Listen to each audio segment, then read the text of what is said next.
San Diego won the toss. They elected to receive. And Eric Bieniemy will be the return man. He has had a fumbleitis problem. They were using Nate Lewis as a return man in practice this week, but they decided to go with Eric. Gary Anderson will be kicking off.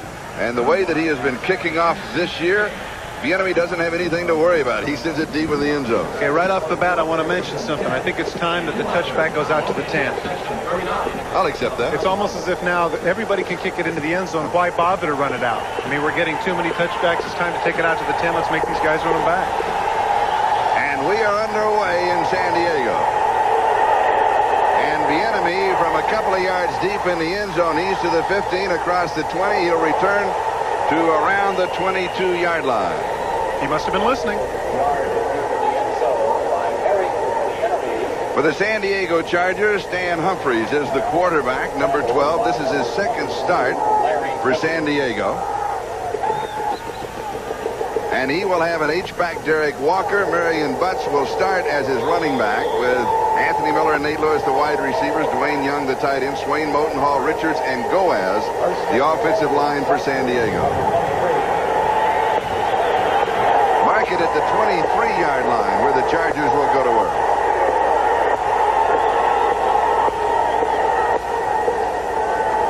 And no surprises, they start on the ground. This is where this game will be decided. Marion Butts picks up 5 yards. Hardy Nickerson makes the tackle.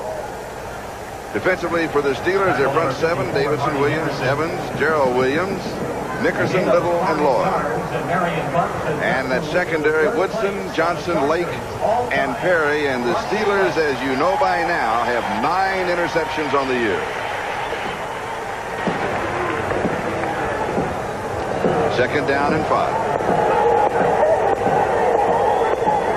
Nate Lewis is in motion. And Butts the ball carrier. And he has a couple of yards to the 30-yard line. It'll be third down and 3. Good play by Gerald Williams, number 57, outside backer. He of the Flojo garb. Notice the one sleeve on, one sleeve off. Cuts inside, takes on the guard, and forces Butts to alter his path, which is supposed to be a little bit farther to the outside. The result is only a 2-yard gain for the 250-pounder from Florida State.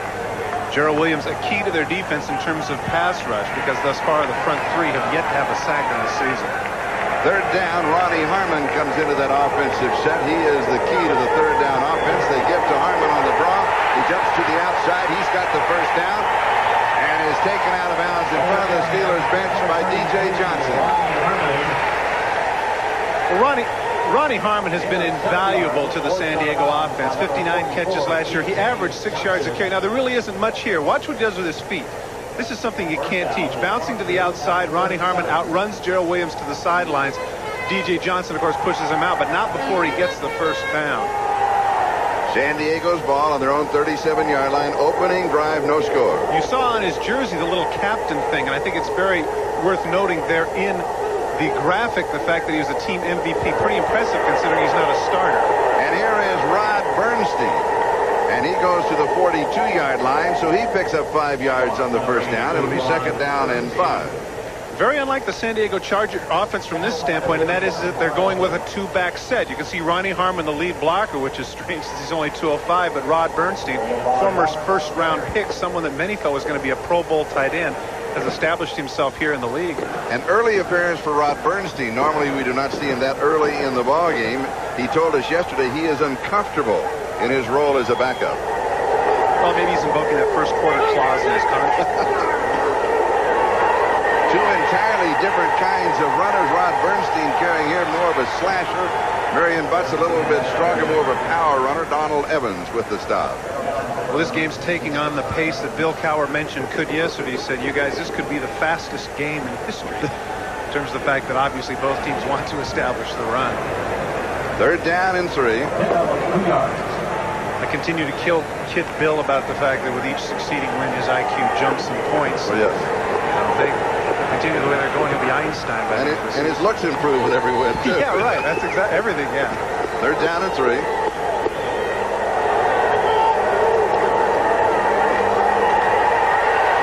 Humphries goes deep to Miller. Does he hold on to it? Yes, he does. Chargers have been without a big play this year. This is the biggest of the season. Woodson catches him. Stan Humphries wants to go underneath to Harmon, and they actually have kind of bracket coverage here on Miller. Look, Woodson has him to the outside. Griffin has him to the inside, but Humphries, what a throw. Right on the money. 21-yard line of the Steelers. Again, opening drive, no score, 11-10 left to go first quarter. Prior to last season, Anthony Miller had back-to-back Pro Bowl seasons, and it's no secret that this is the man that they have to go to. And I think he really has something to prove here in '92, that he's back to the kind of form that made him an All-Pro. And San Diego back to their running game with Marion Butts to the 15-yard line. A gain of 6. It'll be second down and 4. And again, San Diego with 5 and 6 yards rushing on the first down. That's the key to the ballgame. It certainly is. A lot of people forget that Marion Butts was a blocking back at Florida State, but they found out that he ran like a 4.58, 4.65 40, and they figure, you know, if you lean that the way he does with 250 pounds, that guy might get some yardage. And of course, 2 years ago, you recall he had 1,200 plus yards in his first Pro Bowl appearance. Marion Butts with a 4.3-yard average. Bernstein has a 5.8-yard average rushing. And Butts will pick up a couple of more to the 12-yard line. You know what's funny about that for the fans that watch these things closely? It's really a big thing for defensive people to put the man on their back. There at the end, you can see Marion Butts struggling for the yardage, and they're going, we're going to put him on his back and show him that at 6'1", 250 pounds, you better have some serious arm strength if you think you're going to put Butts on his back. Now, San Diego in this drive has converted on 3rd and 3 twice. Once with Ronnie Harmon, the other the long pass to Anthony Miller. And here is Butts straight up the middle. He's got it. First down, San Diego.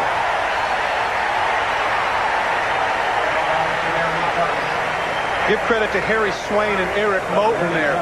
One of the things that the Chargers wanted to exploit was their size up front. Take a look coming off the ball, taking them right out of the play. That's too big a hole. Taking too many guesses there in the defensive line. As soon as you slant and leave a hole, Marion Butts is going to exploit it.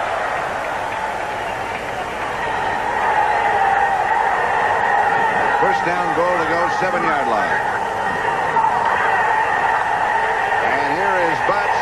Excellent defensive coverage by the Steelers. Aaron Jones leading the way as they were stringing out the offensive San Diego and took Marion all the way to the sideline. What Aaron Jones does here is he gets upfield too quick. You can see he just pushes the right tackle back in the backfield, pushes Leo Goaz out of the way, and makes the play.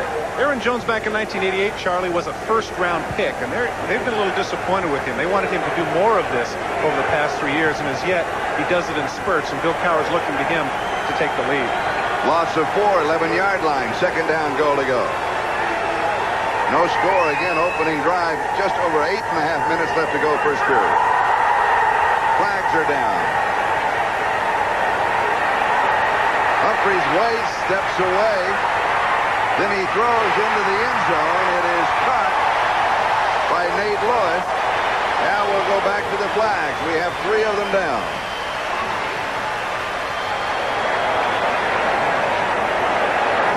See Marion Butts bang his head.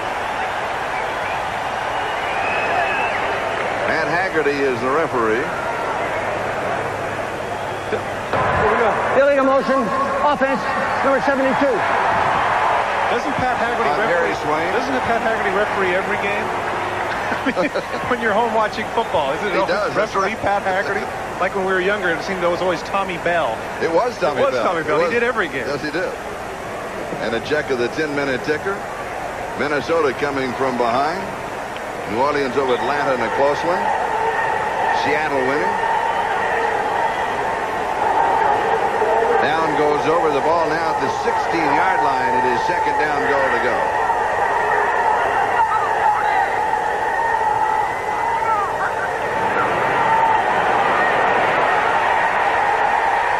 And Butts goes to the 11, so he picks up 5 yards on the play. It's third down and goal to go.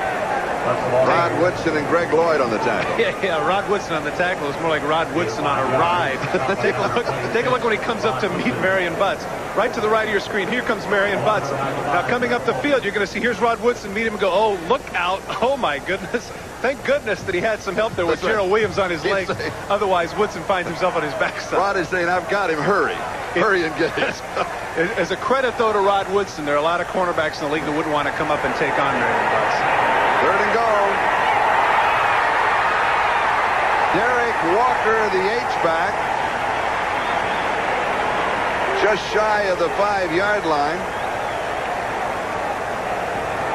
Woodson again with a stop. Big stop, too, because if it's not Rod Woodson, it's a touchdown. Take a look. 6 foot 200 pounds taking on 6'5", 250, going for the legs. Nice tackle there by Rod Woodson. And John Carney comes in with a field goal attempt. He has hit 3 of 4 this year, his long being 45.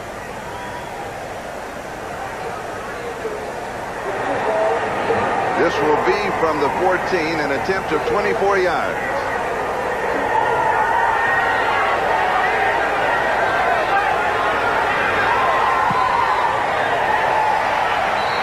And it is good.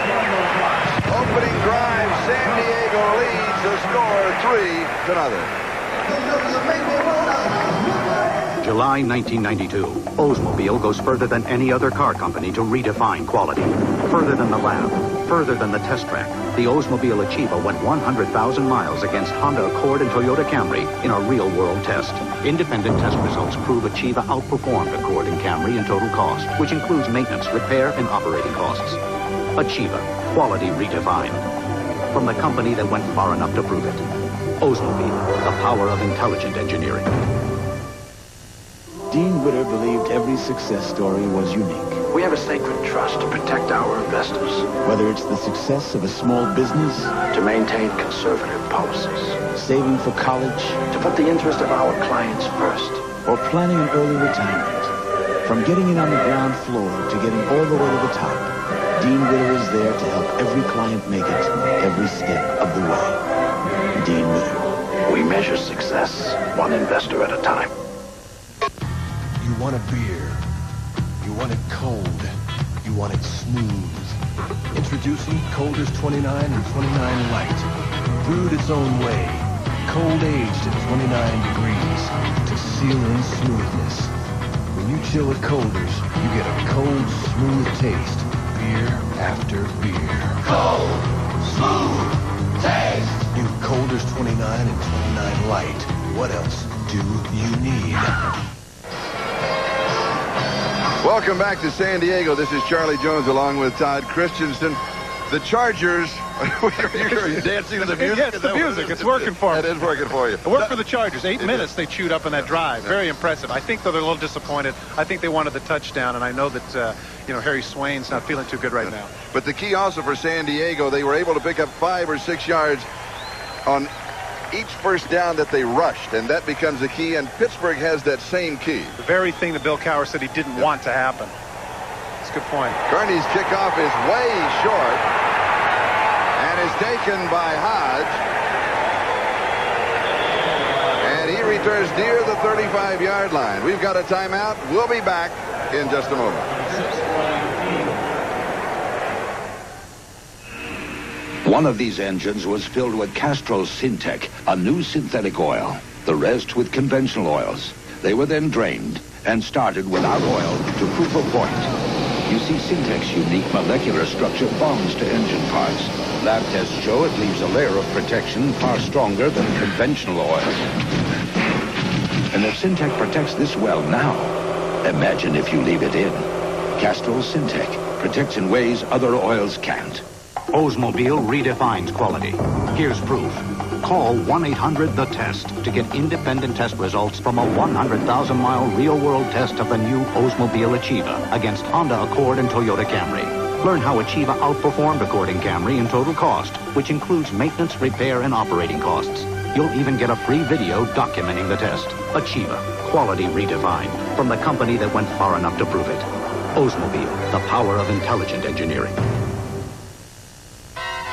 You know you can get cash just across the street. But did you know you can get cash all across the country? Using the same card you use at the cash machines at home. That is, when your card has a plus. Because plus marks the spot for cash when you travel. At cash machines in big cities and small towns. In all 50 states and beyond. So check your card and name your street. The NFL on NBC is brought to you by Oldsmobile, the power of intelligent engineering. By cold-filtered Miller Genuine Draft. Get out of the old, get into the cold. By Little Caesars Pizza, where you always get 2 great pizzas for 1 low price. And by Castrol Syntec, the new synthetic oil that protects in ways other oils can't. With 6 minutes and 44 seconds left to go in the first quarter, the Pittsburgh Steelers on offense for the first time in the ballgame from their own 35-yard line. Head-to-head, this is the confrontation right here. The number 1 rushing offense versus the number 1 rushing defense in the National Football League. Set to begin right now. And here's Barry Foster. And he is dropped at the line of scrimmage for no gain. Junior Seau leading the way along with Blaze Winter. Offensively for the Steelers, Neil O'Donnell is the quarterback with Barry Foster the running back, Hodge the fullback, Graham and Stone the wide receivers, Cooper the tight end. That offensive line, Jackson, Love, Dawson, Hasselrig, and Strelzik. Tunch is here. Elkin is here. He's not playing because of that bad elbow. I was going to say that would be something that the Chargers certainly want to exploit, is the fact that John Jackson's had some ankle problems with Justin Strelzik, as you mentioned, replacing Tunch Elkin. O'Donnell throwing on second down. The pass is caught by Cooper, the tight end. He then is bumped back by the Charger defense. Henry Rolling and Floyd Fields for San Diego. Let's look at that defense with Grossman, Winter, Thornton, and O'Neill.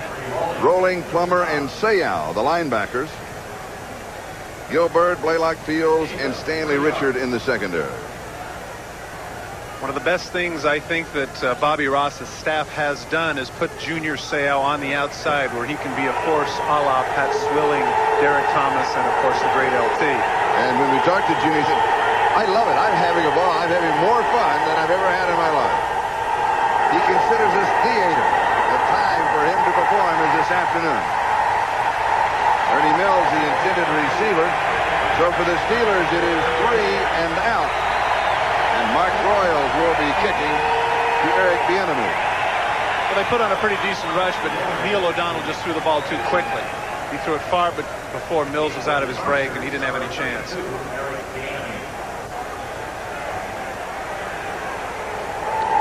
The temperature in the low 80s this afternoon here in the stadium. Just a cloud or two in the sky and no wind. Bieniemy to the 20, the 25, the 30. And is stopped just short of second base. Chargers lead it 3-0.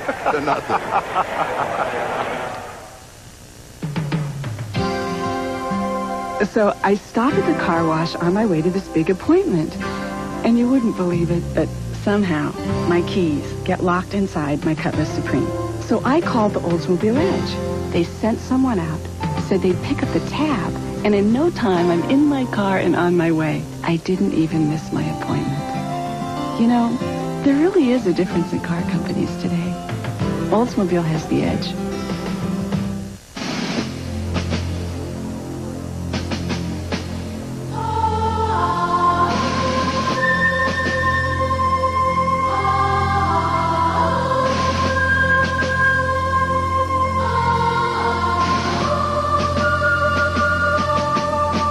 Investors are returning to traditional values. One investment firm never left them. Smith Barney. They make money the old-fashioned way. They earn it. Food, clothing, shelter, beer. New Colders 29. Cold aged at 29 degrees. To seal in smoothness. Beer after beer. Food, clothing, shelter, Colders. New Colders 29 and 29 Light. What else do you need? NBC's Premiere Week continues Monday with the all-new episodes Fresh Prince of Bel-Air and Blossom, followed by an NBC world premiere movie based on the true story Carolyn Sapp. Miss America 1992 stars in her own remarkable story, Miss America Behind the Crown. That is Monday here on NBC. San Diego leading, I think 5 minutes and 10 seconds, time remaining in the first quarter. Chargers with the ball. Marion Butts, and this time he is stopped by the Steelers defense. Gerald Williams got him the first time in the ball game that the Steelers defensive front has stopped the rushing attack on first down. Check with the 10-minute ticker. Houston defeating Kansas City in overtime. Cincinnati leading Green Bay. Updating that Green Bay game. Green Bay came from behind to win that one, 24-23. How did you know that? You have secret sources that we don't know about? That's exactly right. I have the 10-minute ticker. I've got the ticker police that are going to chase you down. All right, Stan Humphries. Screen left side. It is complete to Derek Walker, the H-back. And Darren Perry makes the tackle. Play took too long to develop. Screen passes 1001, 1002. Take a look at how long it takes. I know this is slow motion, but right there it should have been gone. Now he hesitates a little bit. This gives the pursuit a chance to come over, as you can see right there. Minimal gain. Good job by Darren Perry coming out from the secondary to hold it to only a 3-yard gain. Third down and 7. The ball at the 40-yard line. Ronnie Harmon comes in along with Sean Jefferson.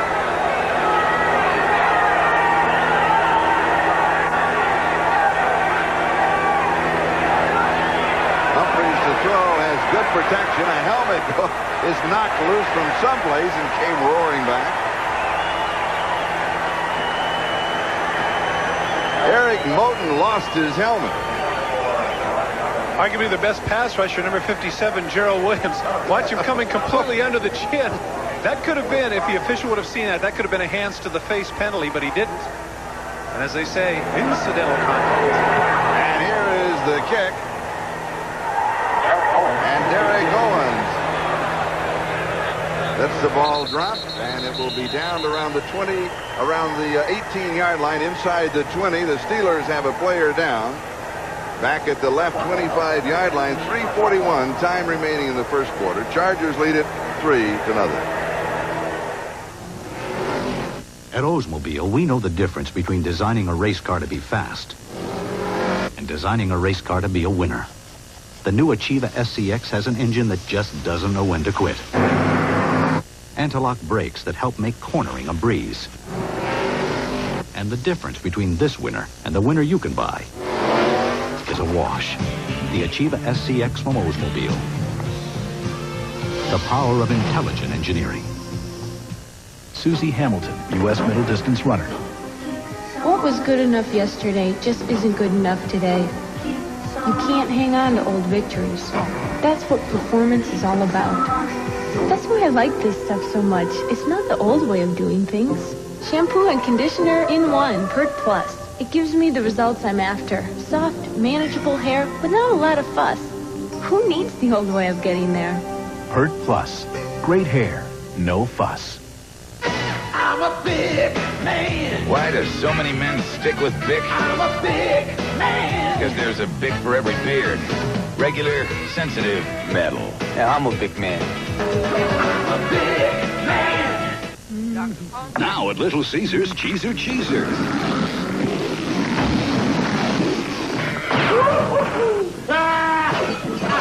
2 pizzas with extra cheese, up to 3 toppings, and free crazy bread for $8.98. Cheeser. One step into this paradise will be your last.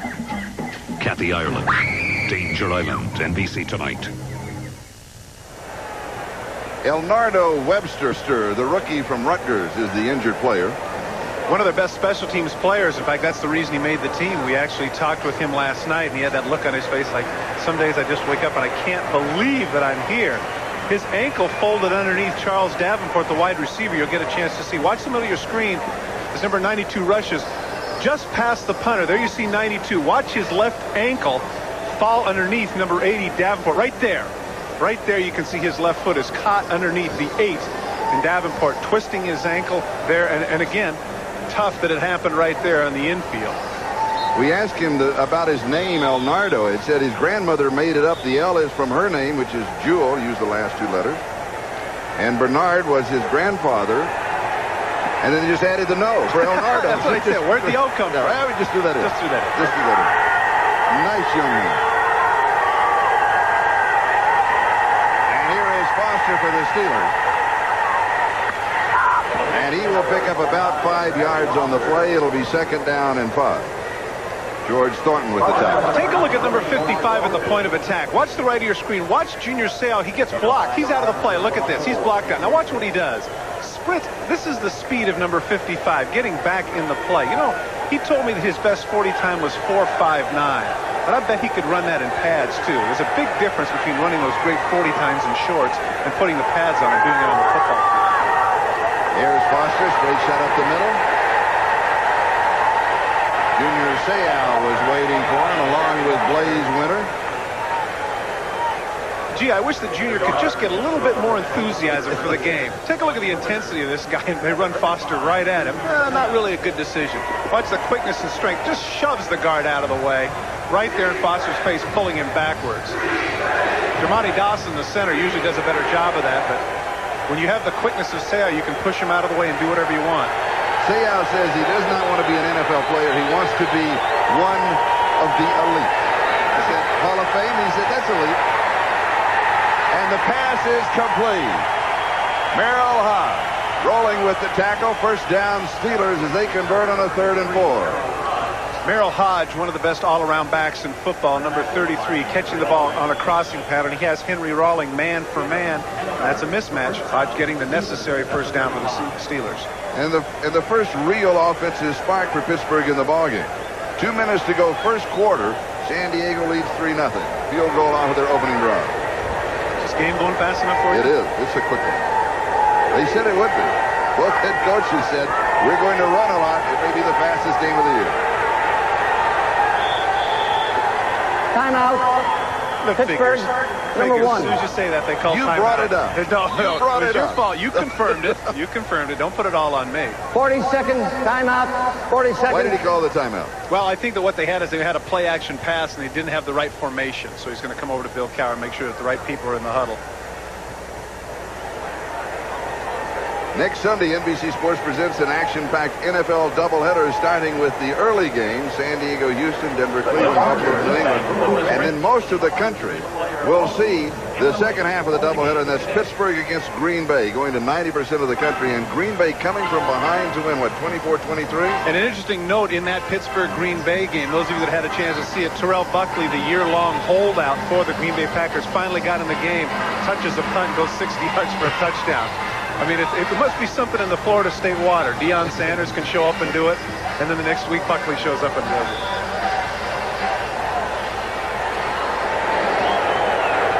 The only score in this ballgame, John Carney's 24-yard field goal for San Diego, coming at the 6:52 mark in the 1st quarter.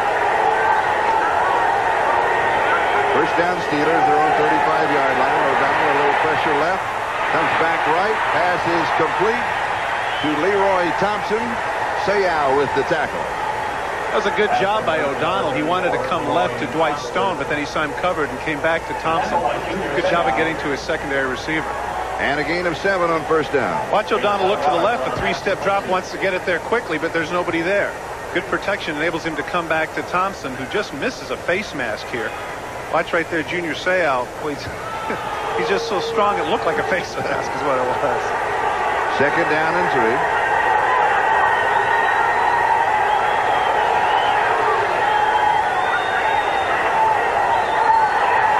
And here is Foster, 1st down. When we talked to Barry Foster yesterday, you asked him about the fumble. And in reality, he said, I'm not known for fumbles. I fumble 3 times. I don't even bother to think about it. Well, the way he said it, I didn't want to ask a follow-up question. Yeah, exactly. Well, of course, nobody wants to fumble 3 times in a game, but I guess if you can follow it up with 190 yards and 2 touchdowns, coaches will take that. Now you can see the statistics he had last week. You can see how they match up. That's one of the more impressive totals in Steeler history. Now 1st down, 48-yard line. We're coming to the waning seconds of the 1st quarter. O'Donnell's pass is high. And it's going to be incomplete. Graham out of side. Jeff Graham outside. Blaylock with the coverage. That's good coverage there by Tony Blaylock. He had what you call a deep out route. Blaylock breaks to the ball. It's a little bit high. Not even close. Both feet are out of bounds. So it will be second down, the ball back at the 48-yard line. There's a man right there, number 81, Jeff Graham, who has been really the go-to guy. And now, of course, something we'll get into a little bit later with their letting go of their rights to Lewis Lips. He becomes that much more integral to the passing offense of the Pittsburgh Steelers. Dwight Stone, the motion man. And here is Foster. Great power. 46-yard line of San Diego. Charlie, you're right.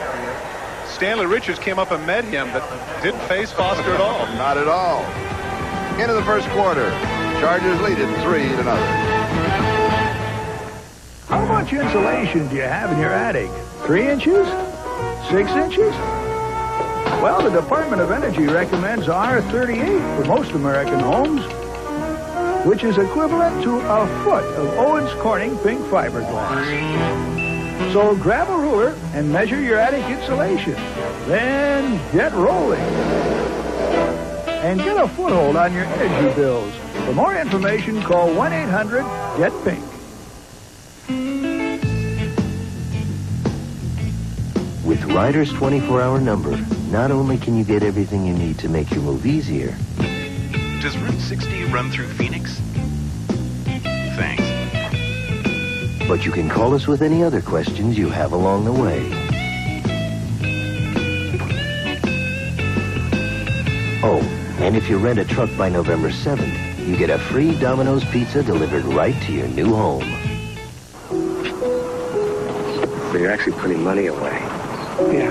Unbelievable. I've changed. Especially since the baby. You gotta be real proud. So what do you have your savings in? Having savings. What kind of savings? The bank. Want to do me a favor? Talk to my broker, Payne Weber. You probably manage that money a lot better than the bank. This is my savings we're talking about here. I mean, how's a broker supposed to know what I need? Well, ask. Perry Foster on that last draw play. It looked like it was open and he was going to go a long ways, and then Stanley Richards comes up to close it. But it's not in slow motion. Take a look at this at regular speed. You can get a feel of the collision between Foster and Richards in the secondary. Wow! Keeps his legs running. And Foster wins. Exactly right. In that case, he certainly does win. Bill Cowher said this about him in terms of Barry Foster's load: "We'll continue to give Barry the ball until his body parts fall off." And you asked him about that yesterday. He wasn't that thrilled. He said 20 times. That's enough. I don't want 30. It's a long season. And a couple more collisions like that, and there will be some body parts falling off. Third down and 4. Little screen right side to Hodge, and he is called down from behind. Henry Rolling got it. That's an excellent play by Henry Rolling. Showing the speed from the outside backer, initially fooled by the play action. He cuts to the outside, and of course, in the past, you know, people like Junior Seau and Billy Ray Smith, Henry Rolling hasn't really gotten his due, but he plays an excellent all-around outside backer for the San Diego Chargers. That's a big tackle right there, preventing a first down by the Steelers. Neil O'Donnell thinking that he has the first down, but once again, give Rolling credit on pursuit. Mark Royals will be kicking. This is Gil Bird, who is the return man. And that's a bit of a switch. No, what it is here, Charlie, is that they're in the... Oh, terrible side of the kick. Ooh, boy. Oh. What I was line of scrimmage was the 45-yard line. What I was about to say, Charlie, is the reason that they had, I think it was Donald Frank back there, was because of the fact that they remember 2 games ago when the Pittsburgh Steelers, in a similar situation, the 45-yard line, ran the fake punt. And so they were in their safe situation. They didn't want anything to happen. They wanted to make sure that the ball got down. And, of course, it didn't matter because Royals' punt was awful. 19 yards on the kick. Here's Gilbert back there. No. He's not saying incomplete. He's saying what he's saying. The coaches used to say when I was playing, they used to say, Peter. That was your direction to say, get away from the football. And here is Rod Bernstein. First down, right at the marker. See if he got it. He needed 10. I think he picked it up. Let's see. Darren Perry and Gerald Williams with the tackle. Here's another look. Gerald Williams, the nose tackle for the Pittsburgh Steelers, is the biggest guy on the line at 290 pounds. But the other defensive ends only go about 260. And the outside backers, Gerald Williams and Greg Lloyd, are about 2 1/4. And when you have an offensive line like the Chargers, which averages 290 plus, that's where you're going to try and take advantage. And so far, that's exactly what San Diego's done. And it is a first down at the 37-yard line. Slot right side. And here is Bernstein off of the right side. Pops to the outside. He's got back-to-back first down.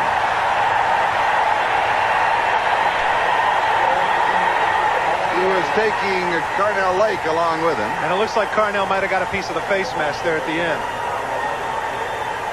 Give Jack Riley and Bobby Ross credit here. They've come out with some very different formations that, quite frankly, have confused the Pittsburgh defense. They set Ronnie Harmon out in the slot. And watch the left of your screen. There's nobody out there in contain. Hardy Nickerson comes out, and all Goaz has to do is push him to the outside, and Bernstein has it open. 5-yard face back. Got a little piece of it first, and then he got it again. There you can see he's got it held on. I might argue the point that that's a 15-yarder. I mean, he really... Take a look right here at the end of the play to get him down. Does he need the face mask to get him down? Look at Carnell Lake pull on it. Boy, oh boy, that's dangerous. That is one that could have justified a 15-yard penalty. But they called it for 5, and the ball is spotted at the Pittsburgh 45 first down.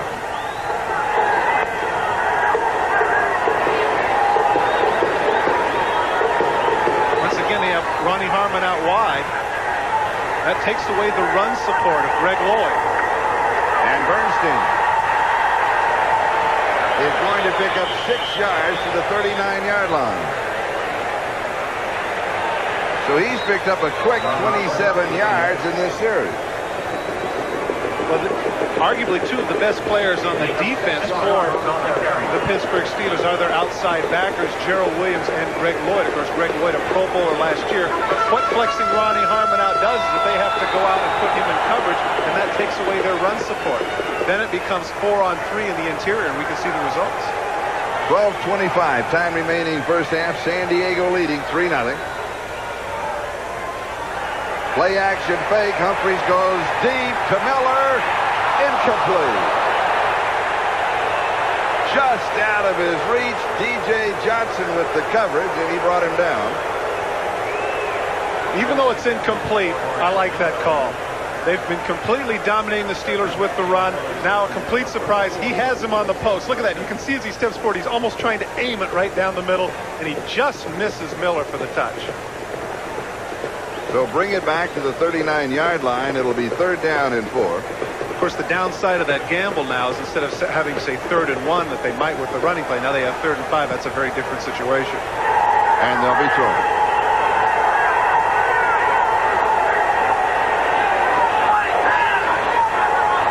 Humphries checking on. Has a blitz coming.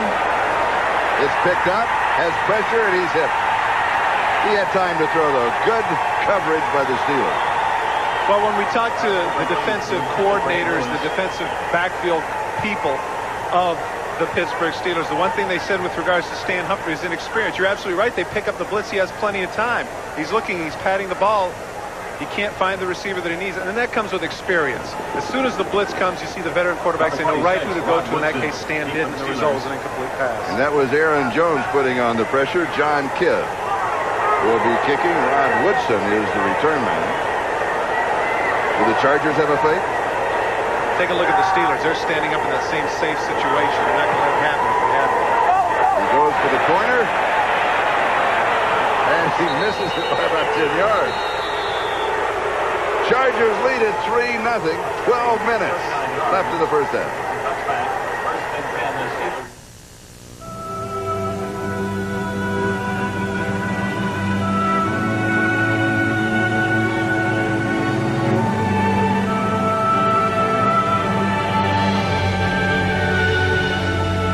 With its drivers and passenger side airbags and automatic seatbelt tensioners, the Acura Legend is more than a luxurious choice. It's also a rather safe one.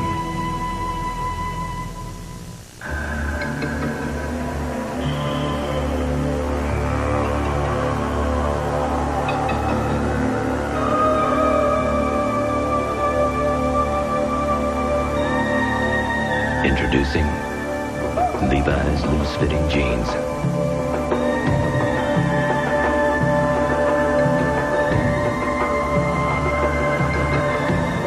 A loose interpretation of the original. Slow that ain't you. No, that's not you. Easy drinking beer, that silver bullet smooth. Know where it's coming from, setting the mood, the pure taste of the Rockies and silver bullet smooth. Make the move good like silver bullet smooth. Tuesday, on the season premiere of Quantum Leap, Sam leaps into Lee Harvey Oswald. Quantum Leap, The Oswald Conspiracy premieres NBC Tuesday. Final score, 12 minutes and 2 seconds. The time remaining in the first half. Since Yokin is here, he has that elbow problem. But they wanted him here because he's the veteran, 13 years, adds stability. And this is one of the men that they're building this whole season on. And he got to fly first class. That's right. Story we'll get into a little later. O'Donnell goes deep, far side. It is caught. Jeff Graham, his 14th reception of the season. When I asked Jeff Graham if he could take advantage of Tony Blaylock, he said that he thought he could because Tony Blaylock was small. Look at Blaylock's coverage here. It's excellent coverage. He's right with him step for step. But watch when it turns into a jump ball. Watch number 81. He goes up. Blaylock in bad position. Big play for the Steelers. 42 yards on the play to the San Diego 38-yard line. Good coverage right there. Blaylock should cut in front and take the chance right there to knock the pass down. Even if he collides with him and interferes, of course, the ball's going to be there anyway. Perhaps the offensive spark that the Steelers need. Here's Hodge. And he has 9, maybe 10 yards on first down. Anthony Blaylock with the tackle. Good job in the middle of the line by Hasselrig and Dawson to open the hole for Merrill Hodge. Watch left your screen, watch to the right of your screen, rather. Hodge cuts through the hole, shielding Plummer off. He cuts to the outside. He doesn't have quite the speed to get to the outside, but you got to figure that Bill Cowher has to be happy about what's happening on the field right now. That's an understatement. Yes, it is. As we check out the 10-minute ticker, Cleveland leading the Raiders 14-0. Of course, today, if you saw NFL Live, you know that the Los Angeles Raiders made the quarterback switch to Todd Marinovich, but at least by that score would indicate he's not playing any defense. Nor is anybody else, as a matter of fact.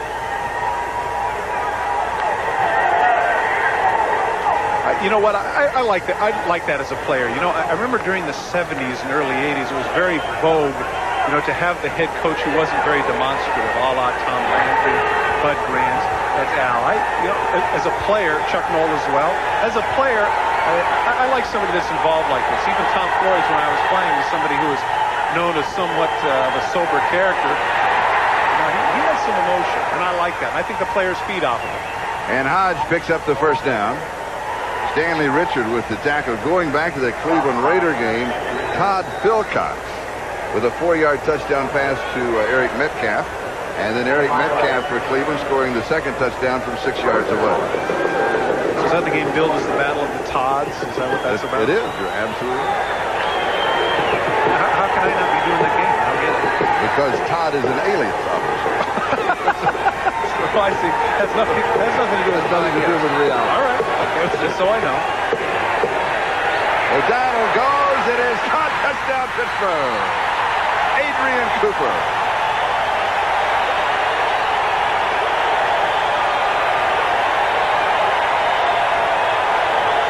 An 80-yard drive. The National Football League, what they look for in the tight end now, besides being a blocker, is his ability in the two-deep zone. Watch the safeties go right and left, and O'Donnell with Seau right in his face, puts the touch right on the ball. What a great throw that was. Cooper takes the shot in the end zone, but that's too late. You're not going to knock down 6'5", 260. And the extra point attempt by Gary Anderson. Flag is down. Now, isn't it funny? Adrian Cooper's the one that moves. He's obviously too excited about his touchdown, and there he was moving on the line, and that's going to cost him 5. Ball start. Prior to snap, number 87, offense. 5-yard penalty. He's still excited about the touchdown. Well, of course. You know, he was styling, except for he got confused. You're supposed to do the dance in the end zone, not at the line of scrimmage. Maybe he forgot in the end zone. He hadn't been there that often. Oh, you're going to hear from you know he's going to get on you about that. 2 touchdowns last year. See, I'm of a mind. I'll infuriate the kicker. You go ahead and infuriate the guys at over 250. And the extra point is good. He just wanted to make it more of a challenge for the Steelers. Pittsburgh leads by a score of 7-3.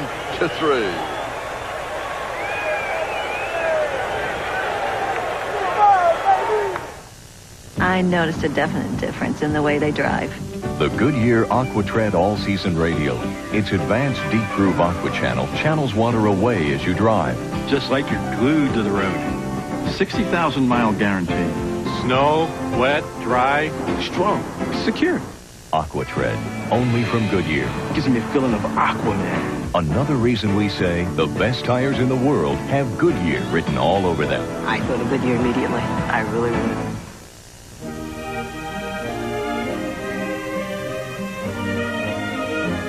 In the world of luxury automobiles, you expect aerodynamic styling. A beautifully crafted, leather-trimmed interior, the uncompromising safety of drivers and passenger side airbags, and the superior performance of a 24-valve engine. You just don't expect it to be so affordable. The Acura Luxury Lease Program, it's more than a lease. It's a legend. The Allstate agent who helps insure your home can give you a hand with a plan for life insurance. Life insurance. Your Allstate agent wants to be your agent for life. You're in good hands with Allstate. Time to think about life insurance? Let your Allstate agent work it out on paper. Everything from mortgage protection to a plan for a breezy retirement. Let your Allstate agent be your agent for life. You're in good hands with Allstate. The NFL on NBC is brought to you by Acura Automobiles. Experience precision-crafted performance. By cold-filtered Keystone, Keystone Light, and Keystone Dry. Bottled beer taste in a can. Wouldn't that be great? By Goodyear, #1 in tires. And by Allstate Insurance Company. You're in good hands with Allstate. This is Charlie Jones and Todd Christensen. Eric Bieniemy, the return man for San Diego. And he returns near the 20-yard line, and there's a flag down. Charles Davenport is the man who stopped him. We have an injury report on Elnardo Webster. He's having his left knee x-rayed. It is against San Diego. He will not return to the ball game. When we talked to Elnardo yesterday, with this big smile on his face, every morning I look at the mirror and just say, yeah. He's having so much fun. I hope the x-rays turn out to be negative. Yeah, me too. It's always refreshing to have that kind of enthusiasm in this day and age of nonchalant athletes who just aren't getting paid enough money and aren't getting enough attention. You're absolutely right. He's just happy to be there. Pushing the back. On the return, number 34. That's on Steve Hendrickson. So San Diego will start on offense from their own 10-yard line. Pittsburgh leading 7-3, 9:54 time remaining first half.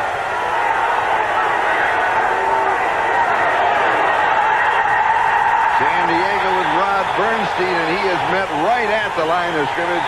Hardy Nickerson was there. Well, at the risk of redundance, yes, the momentum has changed somewhat. Early in the game, of course, the emotion of San Diego flowing in the running attack. Not a good cut here by Bernstein. Cuts right back into Hardy Nickerson. The play was to the outside, but you have to go back to the inside and pay the price.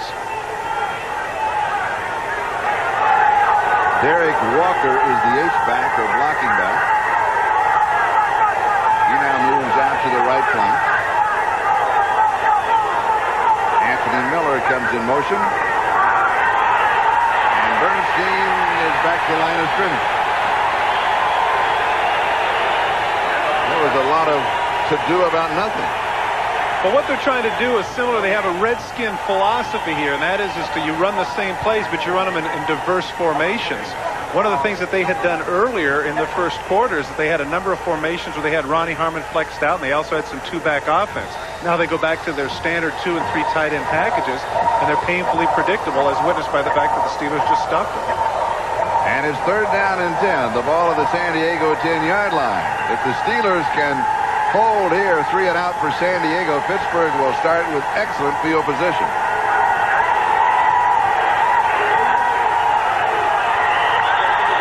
Movement in the line. Contact made by the Steelers. If it was against San Diego for motion, they'll take it back to the 5-yard line. Automatic call. Harry Swain, the left tackle, may have moved.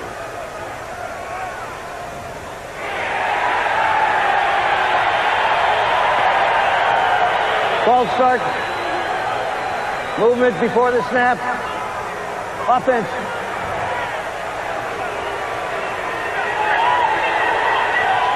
Eric Moten evidently is the man here. Take a look at the left guard stepping backwards. You're right. Good call by the official. So it's back to the 5, and it is 3rd down and 15.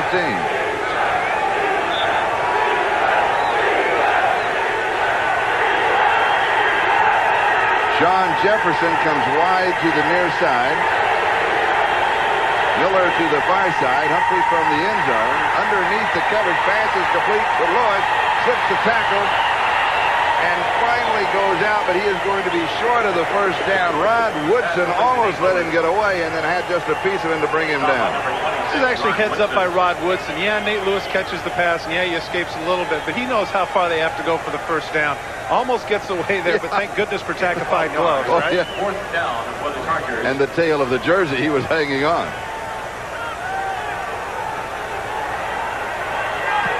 Here is the kick. Woodson is the return man. He loves to return. Calls for the fair catch at the 33-yard line. He does it all. He returns. He intercepts. He blocks field goal attempts. He hangs on to the tail of the jersey. Back in a moment.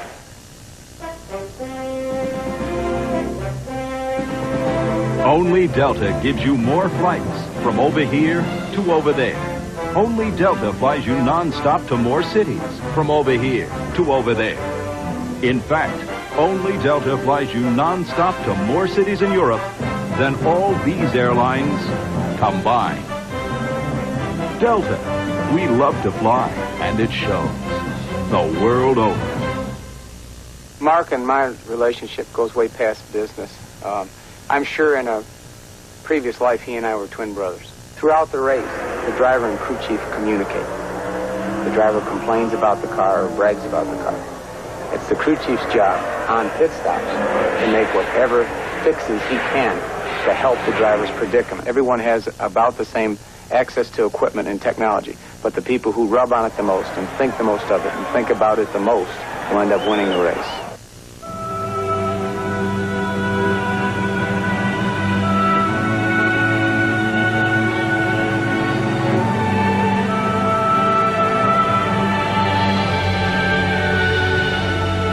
With its drivers and passenger side airbags and automatic seatbelt tensioners, the Acura Legend is more than a luxurious choice. It's also a rather safe one. It's premiere week on NBC. Tonight on an all-new Secret Service, an undercover agent walks a thin line between his duty and desire, based on the actual case. Then, eyewitness and extreme skier take an incredible fall and see this woman survive an attack by whales. An all-new eyewitness video after Secret Service on NBC tonight. Bill Cowher doesn't want people to be surprised about the attitude of winning football games. He said this is a feeling you should feel every week. If you don't feel this way, there should be a sense of disappointment. Now, interestingly enough, Charlie, here in their 3rd game of the season, every single game they've fallen behind, but every single time they've come back and shown some poise. Come back and do what they're supposed to. And Foster with a flag coming down picks up about 3 yards on the play. Gilbert with the tackle. Dwight Stone tried to tackle Gilbert. Gilbert came in to make the play, and he had a hold of him, and they're going to move it back to him, is my guess. Well, he didn't do a very good job tackling him, did he? No, he didn't study Bruce Baumgartner's moves over in the Olympics. That ability, like John Smith or Kenny Money, to take them down. Yes. Dwight was that's not Dwight's thing. With a 4.2640, you're not much for Greco-Roman wrestling. You don't need to be. Nobody can catch you to wrestle. Oh, I still learned a little. Oh, yeah. Okay. Good point. 624. It was 4.26, 624. I knew the numbers were in there somewhere. They were in there. Oh, of course. Holding. Number 20. On the offense.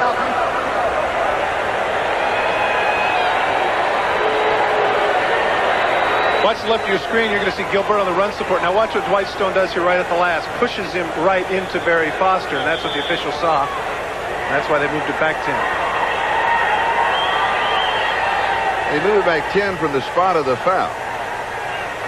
And so they have spotted the ball at the 27-yard line. And so the down will go over, and it'll be first down. 17? 17. Strange. It is strange. Yeah. It's different.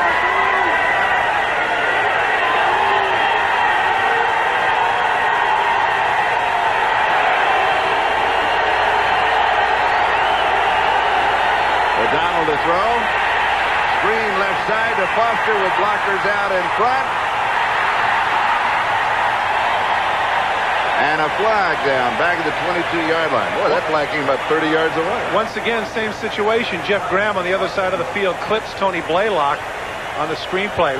Good job of setting it up, and there was an excellent block by Dermontti Dawson on Gary Plummer. But in cutting back, Jeff Graham hits Blaylock in the back. Number 81 on the offense. Watch number 81 coming to your screen. Now watch what he does here to number 37, Blaylock. He's got his back to him. He's got to leave him alone. Now, see, the problem there is his head is on the backside. That actually was a clip is what that call should have been. But when his head is on the backside of Blaylock, referee's got to throw the flag, and two of them did. So now the ball is spotted at the 23-yard line. Pat Haggerty's crew is doing an excellent job today. And it's going to be first down and 21.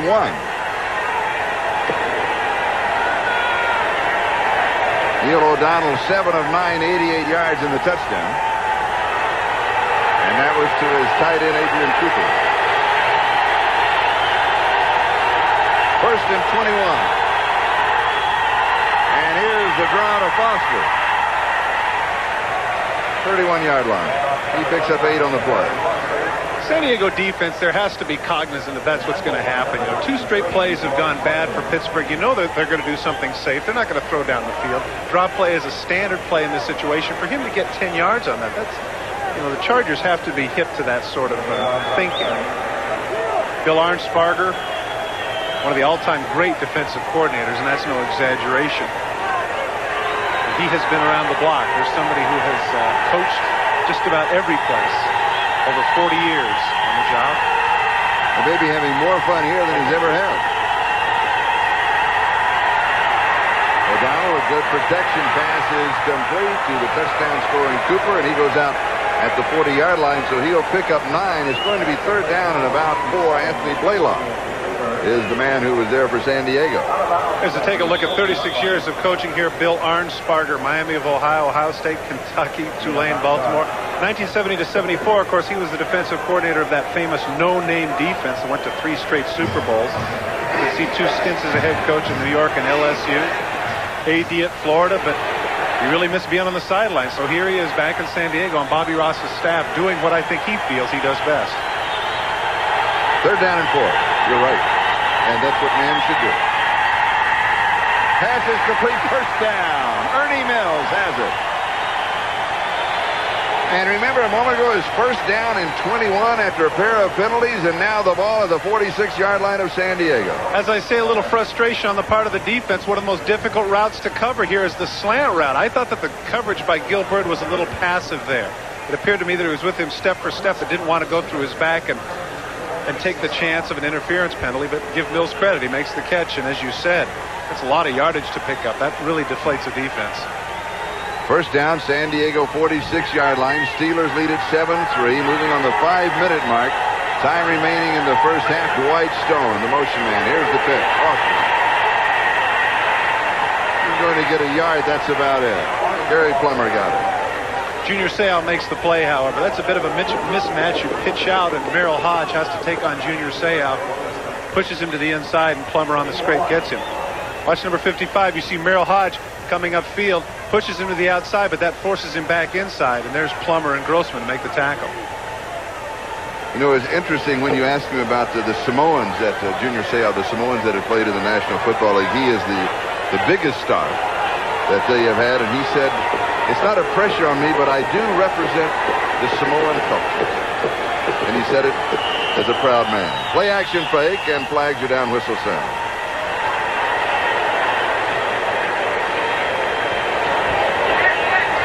Ball start. Before the snap, number 67, offense. Duval Love, former Ram offensive lineman, a gentleman we had a chance to chat with last night. I tried to get him into a comparison situation with Eric Dickerson and Barry Foster. And you can see by the look in his face, he said, "No, let's let Barry run a few more games before you try." Problems, and I was even know how he controls them. He said, yeah. I said, I can't understand his accent. I don't know what he's calling. You know what? In truth, I understood exactly what he was talking about. My first year with the Raiders, Kenny Stabler coming in the huddle. That thick Alabama accent, I didn't get that either. 95 being on one. I could never keep track of that. Here's the sack. Leslie O'Neal gets it.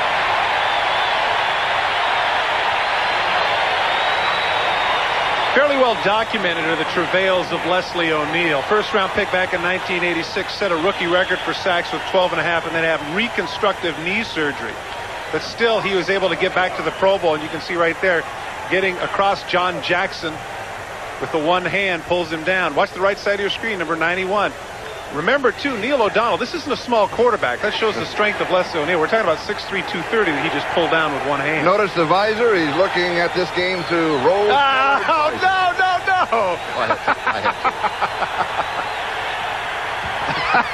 to. The devil made me do it. Incomplete. Ernie Mills, the intended receiver. And the Chargers defense asserting themselves. It was Blaze Winter who was putting the pressure on Neil O'Donnell. Good coverage, too, by Tony Blaylock. Watch Blaze Winter. He's going to come from the right of your screen. Right at the last minute, he hits O'Donnell, but they had their nickel package. They had 7 people in coverage, and Neil's saying, "Come on, Blaze. All right, play's over. Relax back."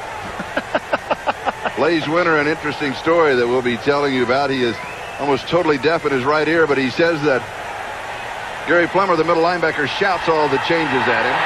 Here's the enemy.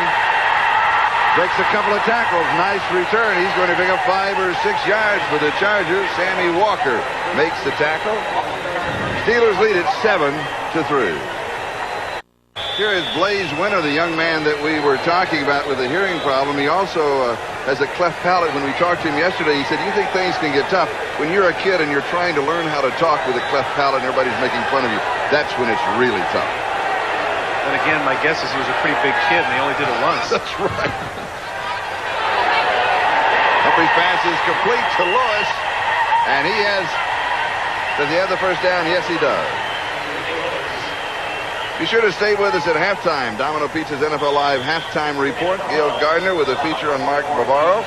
The scores and highlights with Bob O.J. and guest Buddy Ryan. Those people that had a chance to watch the Monday night game, I don't know if Mark Bavaro is all the way back, but he's awfully close. And you know what? Having been a tight end, I was happy for him. He had an interesting comment that he said he turned to his wife during his retirement, and she said that she saw that look in his eyes that he better get back and play or they weren't going to have a happy life. Thought that was interesting. Very poignant. First down, San Diego, 31-yard line. Back-to-back first downs. Nate Lewis, 44-yard line. Nate Lewis paid the price for that one, though. He gets caught in the sandwich down the field. Tough route is the slant route to run right here between Griffin and Dickerson. He takes a real shot between the two of them. I guess he got the wind knocked out of him, and hopefully it's not ribs. Look at the left hand resting on him. Now that could be what it is. And the Chargers, with not a tremendous amount of depth at wide receiver, they have Anthony Miller and others. Humphrey 6 of 9 for 76 yards. Well, Charlie, one of the things here that Nate Lewis did that has really been a problem for the San Diego Chargers is drop passes. Bobby Ross was talking about the frustration over the number of receivers that drop balls. They dropped, what, 13 in the first 2 ball games? An awful lot of passes in those first 2 games. And as a result, you can see that Nate Lewis wanted to make sure of it.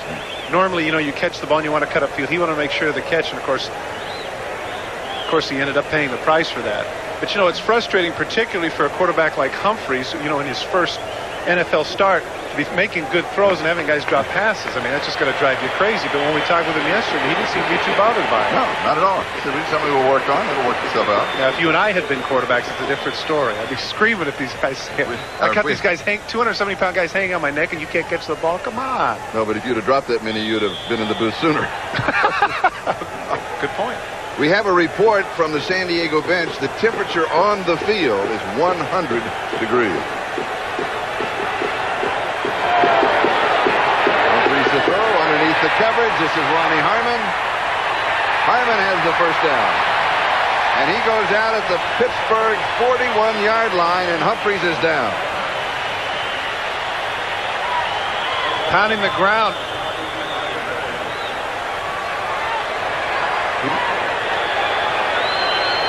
Watch as he cuts back here. He has pretty good coverage. It's a short out route right there. Look at the left knee. Oh, and the ankle. Ooh. Folded underneath him there. 2-minute notification. 2-minute notification. Jared Williams, the nose tackle on the hit. He had the wherewithal to look out and see that it was complete. Now it'll be interesting to see how serious it is. He knows. We'll be back in just a moment. That ring with the Washington Redskins. But this is to remind us, what the goal is, and that's the ring. That's exactly right. Plus the fact that it's extra special because you're on a team here, the San Diego Chargers, who have not been in the playoffs since 1982.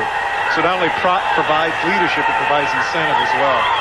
Bob Galliano is now the quarterback for San Diego. He had a great preseason, and he opens up completing the pass to Anthony Miller. And he has a first down. And the Chargers offense is on the move.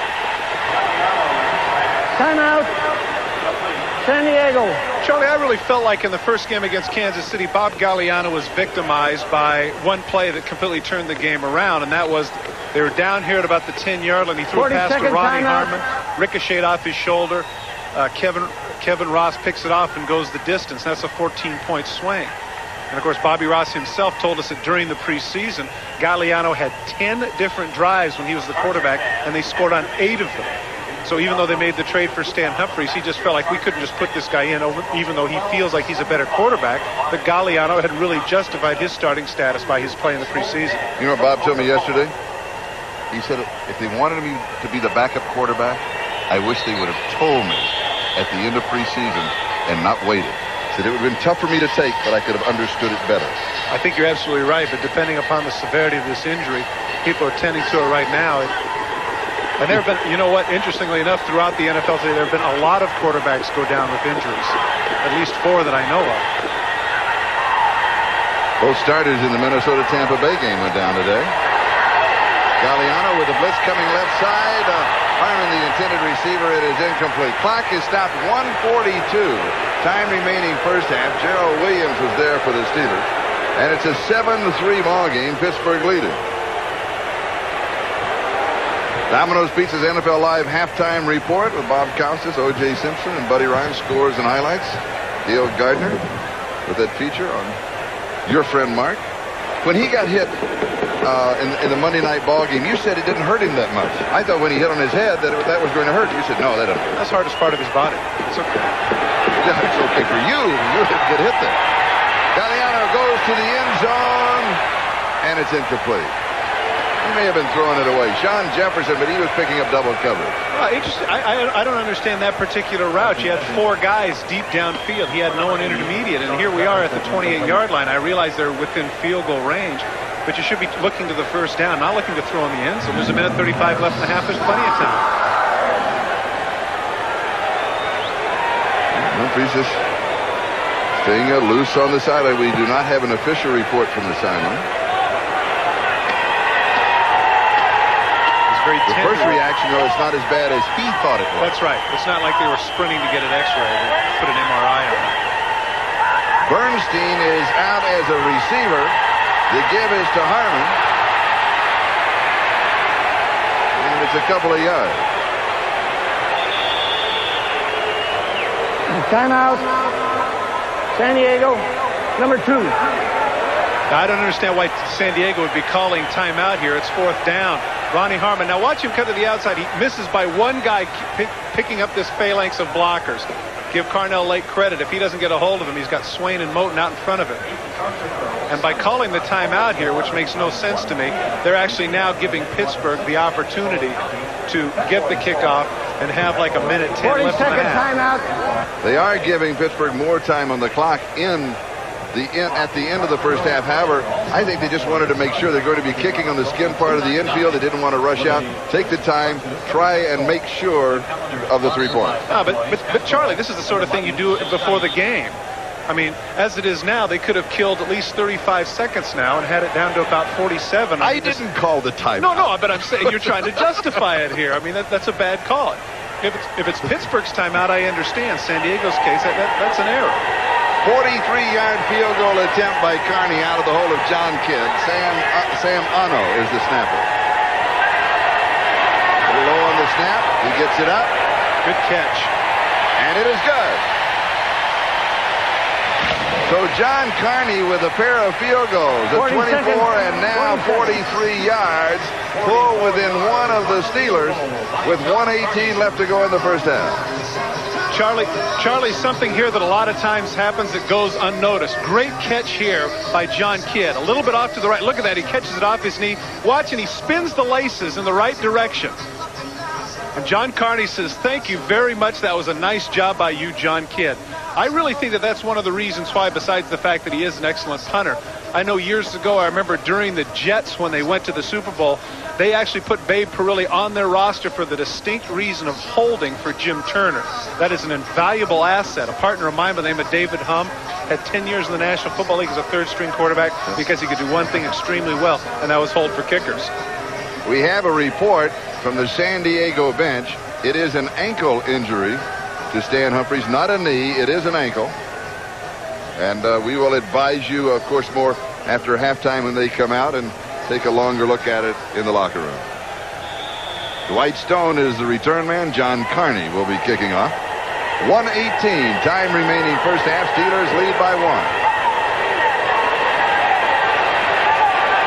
Stone running it out. Not a good choice. Not a good choice for 2 reasons. One is he would have had it at the 20-yard line. That would have been 5 more yards. The other is that the clock started when he touched the ball. If he downs it in the end zone, the clock inside of 2 minutes does not start until the ball has been touched in the field of play. They would have had it at the 20, and they would have had 5 more seconds. You're right. This is an awful decision. Now, right there, as soon as he hesitates, he who hesitates is, lost. That's it. Steve Hendrickson, the Rocket, great tackle downfield. He is their special teams bomber. Now at the 15-yard line, I would guess that given the circumstance at the time, if they're just going to run it out. If they're the 30-yard line, they can use that minute 13. Now, it's not going to happen. In fact, look for San Diego here to maybe be using their timeouts right after this play. And here is Hodge off the left side. Seau with the tackle. The Steelers working on that skin part of the infield. When we asked Neil O'Donnell about it last night, he said it reminds him of Pop Warner. He says, I try not to go down. It hurts when you go down on the skin part of the infield. I can attest to that. I remember making a sliding catch at Candlestick Park right between first and second base, and it took about a foot and a half of my skin on my thigh. An additional injury report for San Diego. Nate Lewis has a rib injury. 2nd and 9.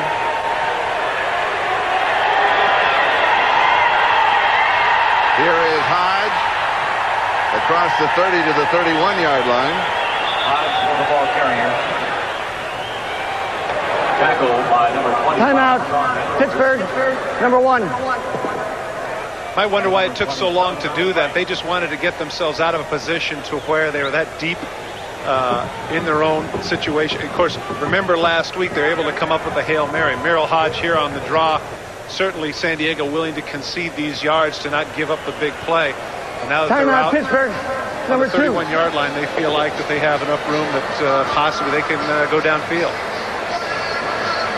They need all they need is another 15 yards, and they can go for a repeat of last week. You know what? It's amazing to me the probabilities against that happening. How many times it has actually come to fruition? I mean, I don't know what the percentage is that you can do that, but how many, it must be 1,000 times you see on replay that thing actually does work. That's the injury wagon.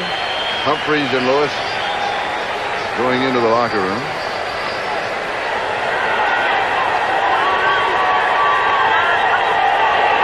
Third down. First down. This is a great... It was a first down, and they pick up another first down. Once again, great job by Ron Earhart in terms of the offensive coordinator here. He has... Pittsburgh. What he did number here is 3. he set up the 3 wide receivers in what appeared to be a Hail Mary package. At about 20 yards downfield, he had Dwight Stone run the in route, and there was nobody prepared for it. Take a look if you get a chance to see this. Watch the right of your screen. You're going to see 2 receivers keep running downfield, and then Dwight Stone is going to cut to the inside right at midfield. There's nobody there. If Rawling doesn't knock him down there, he might go the distance. Heads up right on top of it. Neil O'Donnell getting the official. Timeout. Now at midfield with 14 seconds left and 1 timeout remaining. They can still throw to the middle of the field and get in field goal range.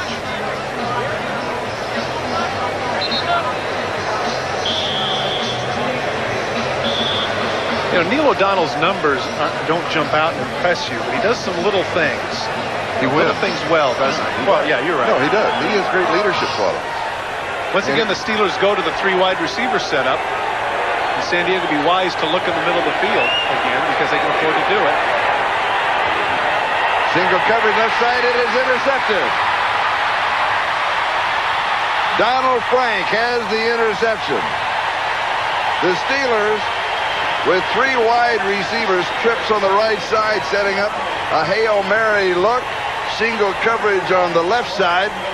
And Donald Frank picks it off. Good play. Never fails that we sit here talk him up, and then he does something like this. The setup was exactly what they wanted. They had man-for-man coverage, perfect. They had Davenport on the up, and O'Donnell just makes a bad throw. He underthrew it, and Frank made the catch.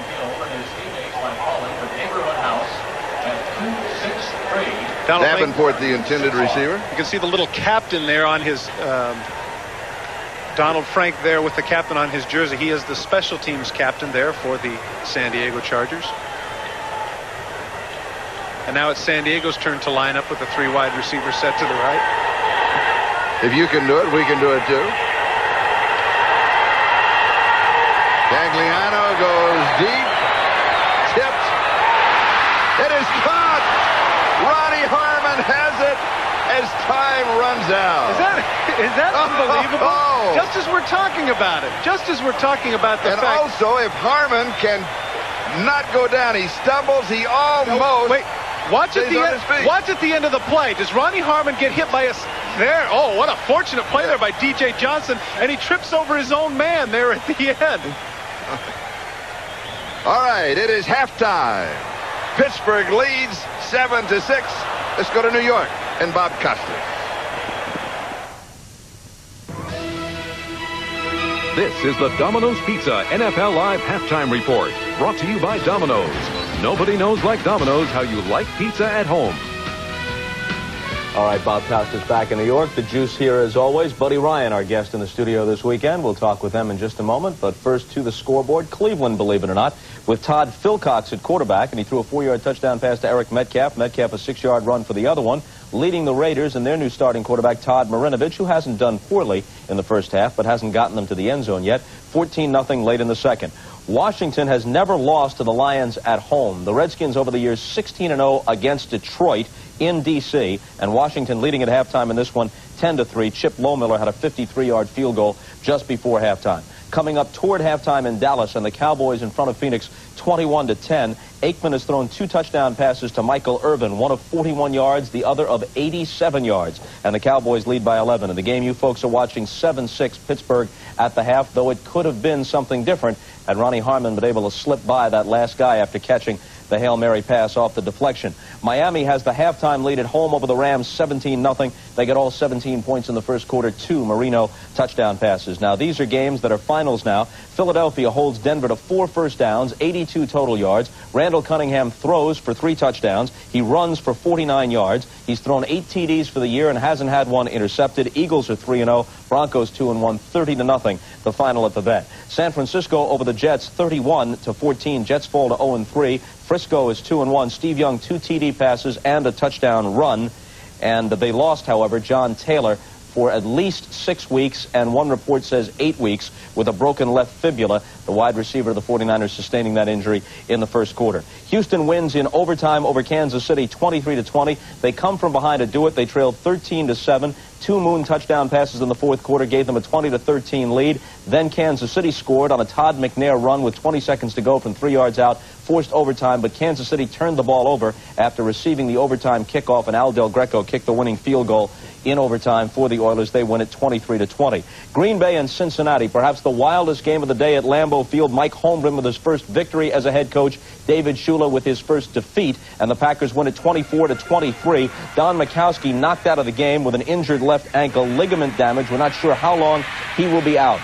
Off a Green Bay punt, Carl Pickens, the rookie out of Tennessee, for the Bengals in the second quarter, gives them a 10-0 lead by bringing this one back 95 yards after reversing his field. It was 10-0 when he scored. They went up 17-3 at one point, but early in the fourth quarter, the Packers came alive. Here's their rookie, Terrell Buckley, their first-round pick out of Florida State. He answers with a punt return touchdown of his own. This one covers 58 yards. It's 17-10. Backup quarterback Brett Favre in place of Majkowski will hit Sterling Sharp here. Late in the fourth quarter with the 5-yard touchdown, he lunges across. They trail 20-17. After a Cincinnati field goal made it 23-17, the ball at the 35, 19 seconds left, no timeouts remaining. They go for it all. Favre pumps once, goes down the sideline to Kittrick Taylor, the 35-yard game winner, the extra point, actually the margin of difference, and Green Bay wins it 24-23. Minnesota wins at home. They're 2-1. So too are the Buccaneers following the defeat. 26-20 is the final at the Metrodome. New Orleans with a big divisional win at the Georgia Dome over the Falcons. Low-scoring game, and surprisingly so, 10-7. Morton Anderson wins it with a 47-yard field goal with just under 2 minutes left. And Seattle has their first victory under their new head coach, Tom Flores. They beat New England by a score of 10-6. They sacked Hugh Millen 6 times, and Chris Warren carried 24 times for 122 yards in the Seahawks victory. Let's turn now to Buddy Ryan. Thoughts on the Chargers and the Steelers? Well, I think both teams are playing well, but they're just, they got to score more points. They get opportunities. They got to make them count. OJ? I'm watching this Raider game, and I just think that the Raiders must have been fat coming into this game, going up against a Cleveland team without Kozar or Michael Dean Perry. There's been so much talk about the quarterback there. I think the other players are going to have to get it together. And being from San Francisco, Bob, it's never Frisco. You know, people in San Francisco don't like Frisco. They don't like Cincy in Cincinnati. They don't like Philly in Philadelphia. And to anyone that I've offended through the years, for too many reasons to count, my sincere apologies. Mark Bavaro, late of the Giants, now the Browns, the subject of Gail Gardner's feature. And that comes up right after this break.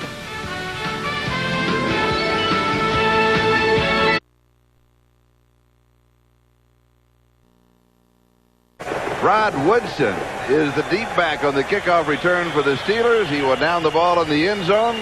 Pittsburgh will start from their own 20-yard line. So now let's check out the Coors Light statistics in the first half. It's pretty strange to see that San Diego Chargers have all of that yardage. But again, that doesn't mean a whole heck of a lot. Score 7-6. Even in time of possession, I would have thought that would have been a key stat. But thus far, it's about as even as the score. It is a key stat. Okay. Even time of possession. Almost an even score. Steelers 7, Chargers 6. Pittsburgh from their own 20-yard line first down. And here is Foster. And he's going to lose a couple of yards. Junior Seau. Not quite the success that they had last week there. You can see 3 punts and an interception along with their touchdown. But then again, give the San Diego defense credit. In fact, Bobby Ross made it a point to tell us when we talked to him yesterday. He said that he felt that a great deal of the problems thus far in their first 2 losses were not defensive but offensive. He felt the defense is playing quite well, as they have today. 2nd and 11. Foster is going to lose 3 more to the 16. Leslie O'Neal got it. Well, obviously, the statistic that we had at the top of the show, first against the defense in run, is not just there for looks. Leslie O'Neal coming right by the tackle, right between left guard and left tackle, in this case Love and Jackson, to make the play. And Barry Foster, with 190 yards rushing last week, at this point has 23 yards. 2-3. Well, this is exactly what the defense wanted to do here. Bill Arnsparger says they want to force them to throw, make Neil O'Donnell beat us. 3rd and 14. This is a screen. Hodge behind the screen to the 20, the 25. He'll come up short of the first down by a couple of yards. Stanley Richard makes the tackle. It'll be 4th down. That was a big hit by Stanley Richard, but he definitely paid the price for that. Merrill Hodge, 6'2", 230 pounds, had a complete head of steam going. Watch, you can see after Hodge catches the ball. Watch him. There's no way he's going around him. He wants that first down. Richard wants to deny him. Richard wins, but oh man, that hurt. Mark Royals will be kicking. Eric Bieniemy is the return man. Not a very good kick. Caught it on the run, though. It's exactly what you want if you're a special teams coach, catching it on the run and giving the Chargers good field position near midfield. Something the enemy was doing, though, he was waving people off like a safe sign. That could be dangerous, could be interpreted if he gets it up too high as a fair catch sign, then he was running after it. But the reason I say that the catch is so significant is how many times have you watched a football game where you see the punt go, the guy lets it bounce, and it bounces 20 yards, and it just kills your offense because that means 2 first downs they have to make up for. Even though Bieniemy's return was about 5 or 6 yards, he saved the offense about 15 or 20 yards by not letting it drop. And San Diego starts from their own 47-yard line. Bob Galliano is the quarterback. Stan Humphries with an injured ankle in the first half. We did not have an additional report on his injury. Galliano to throw. And the pass is complete. A flag is down. He goes to Ronnie Harmon. And we'll come back to check out the marker. Eric Moten had his hands out like, I don't understand. What are you talking about? But it is going to come back for a hold. Personal foul. Chop block. Number 77. Oh, that's interesting. You saw him with his hands up, and he couldn't figure out what the deal was. Part of the difficulty, Charlie, I know that they're emphasizing this as a result of last year when Brad Baxter chopped Jerry Ball. Now, are they engaged? Watch the right of the screen. Watch number 77. He just catches. 15 yards. Now, that's a bad call. That's not a good call. He came over to help his center. He helped his center because he saw that Williams was getting away on the sack, and he goes to block him. That is not an intentional chop block. That's not a good call by the official there. He needs to see the difference between when one guy is standing up and he intentionally goes for the legs versus when the guy escapes. Because if, in this case, if he's not going to let him escape, well, then what's he supposed to do? Let him get the sack? And he wasn't going for the leg to the knee. He was going way down underneath. Just to try and stop him. You're right. They'll have pass interference of the call. Anthony Miller, the intended receiver. Rod Woodson is going to get the call. I think the reason he'll get the call is the pass was so bad. Is that he had to stop and change his route, and Woodson got there before he. But once again, there's the question, and Bill Cowher has a legitimate beef. Is the ball catchable? I mean, if he goes through the middle of his back and doesn't allow him to make the catch, you know, after praising the officials in the first half, doing an excellent job, I think these are two very ticky-tack calls. Well, not here. Well, but here's the conference, so they could well put the flag in their pocket. Once again, incredibly subjective, the call as to whether or not he can catch it. Defensive pass interference, number 26, first down.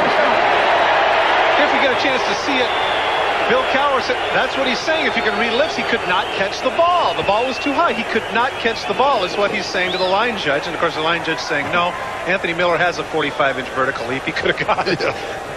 All right, let's see if it's Watch the top of your screen. You're going to see it's a deep hook route. He comes back. The ball is already thrown. Now Rod Woodson gets up and bumps him. Nah, that's awful.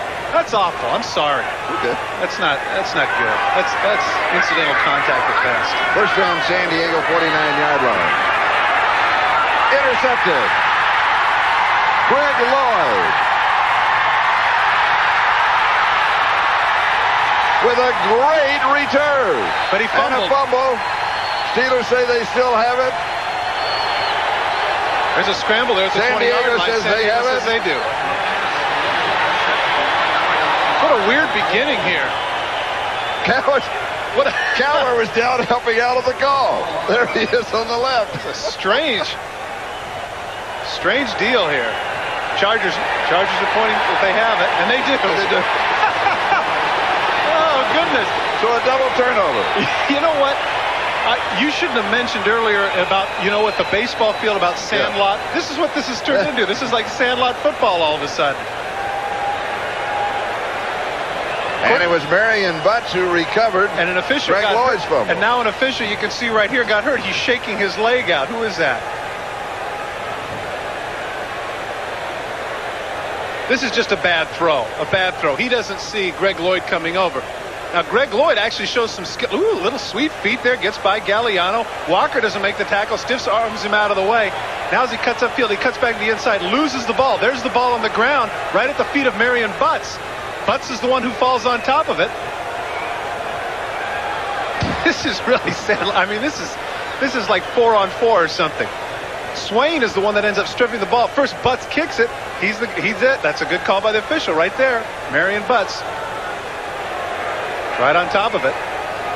And now an official's timeout, and what they're doing, they're checking out the injury to the official.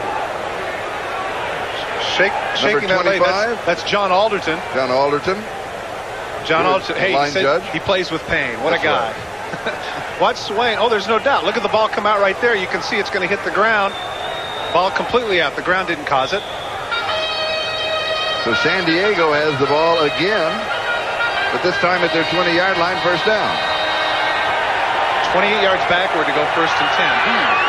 Interesting.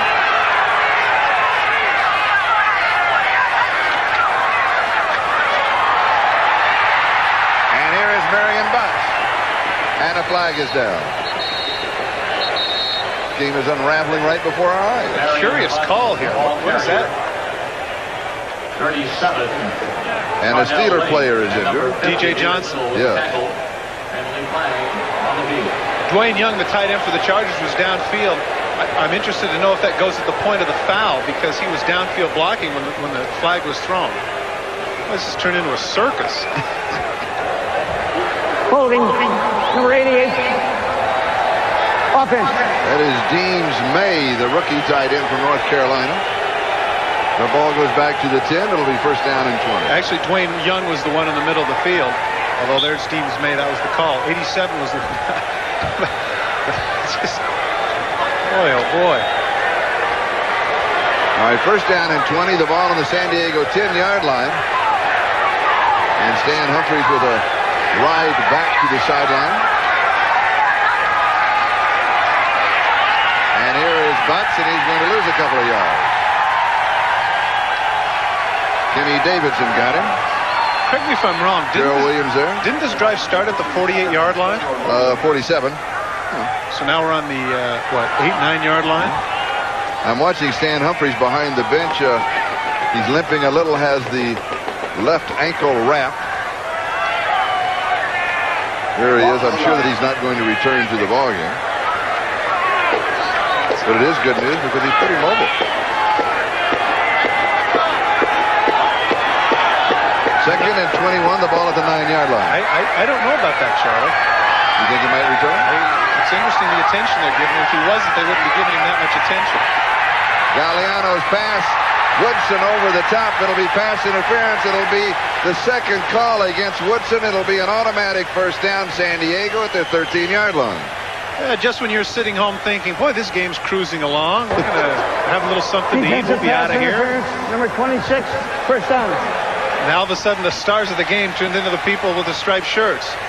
This is an easy call right here. Rod Bernstein coming downfield with the hook route. Goes right over the top of him before the ball gets there. Easy call by the official. Interesting sequence. San Diego has had in this series a first down in their own 47, a first down and 20 on their 37, a first down at the 49 following a pass interference, a first down at the 20 following the interception fumble, a first down at the 10, and now a first down at the 13. So let me pose a question to you. They had a first down there at the 13, as you mentioned. All right. Since they had gone back 35 yards, all right, if they were to go the distance, how long would the drive be? Does that count? Do they add in the other yards? No, actually the drive would be from the 20-yard line because that's where Butts recovered the fumble on this series. Oh, I know it's change of possession, but isn't that fun to think about? Okay. We add in that negative 30 plus the negative 30 plus. And the drive was 4 yards. Yeah, right. 4 positive yards. That's where I need my kids in algebra to figure all this out. Second down and 1. The ball at the 22-yard line. goes Marion Butts. Flag is down. Flag is down. Jeez. We have 10 minutes and 2 seconds left to go. We're still in the third quarter. The score is Pittsburgh 7 and San Diego 6. But the first 5 minutes have been a veritable cascade of amber linen. How's that? They've been an eternity also. I was waiting for you to say there have been a lot of flags. Number 67. Oh, that's what you were talking about. Oh, that's what you meant. Okay. Yeah. All right. Ball goes back to the 12. And it'll be second down and 11 on Leo Goaz. Ronnie Harmon checks in. Bobby Ross can't be too happy about what he sees here. I mean, it's the word bizarre comes to mind. It's too strange.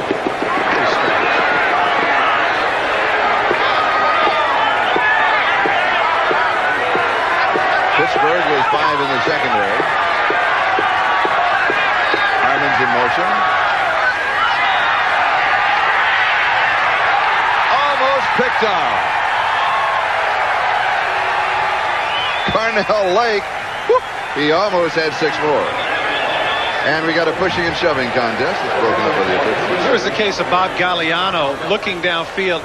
He heard footsteps. He starts to backpedal. He wants to go out, but Carnell Lake had anticipated it well, and you're right.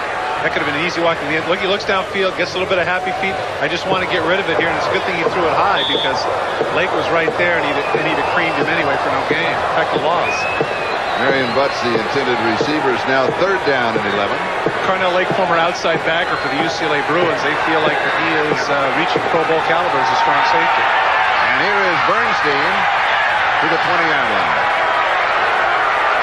It'll be fourth down and 2, and the kicking team will come in. Larry Griffin with the last tackle. Charlie, I know that we're having a lot of boos out here, but, you know, given the circumstance of Galliano and the strangeness of this particular series, that was actually the sanest play we've had here in about the last 7 or 8. Now they can punt from the 20-yard line and get on with a regular football game. Appears that's Hardy Nickerson, inside backer for the Steelers, down at about the 11-yard line. We have a timeout. We'll step aside for just a moment. Steelers lead it 7-6. Why did Hertz invent #1 club goal service? To beat the rush hour. See, every plane and everybody seems to land at once. But with goal service, there's no stopping at the counters and no paperwork. Instead, you go nonstop to your waiting car with your name in lights. Only Hertz has #1 club gold. The best reason yet why Hertz beats the rush hour. To Hertz, the rest of the day is a piece of cake. For his retirement, Neil McBain had no intention of slowing down. That's why Dean Witter mapped out his financial course with only one goal in mind: victory. Dean Witter. We measure success, one investor at a time. Oil, the lifeblood of your engine. So the most vital organ is your oil filter. That's why you need Fram Extra Guard. Unique glass fiber paper stops more dirt than any other filter. Fram Extra Guard, the best protection ever. The last thing the average person wants is the average car. That's why the new Mazda brought you the return of the pure sports car, the all-new RX-7. And the return of the Roadster, the Miata. That's why our 626 feels personal. And our MX-6 feels timeless. It's why every Mazda will fulfill its promise in a way no other car can.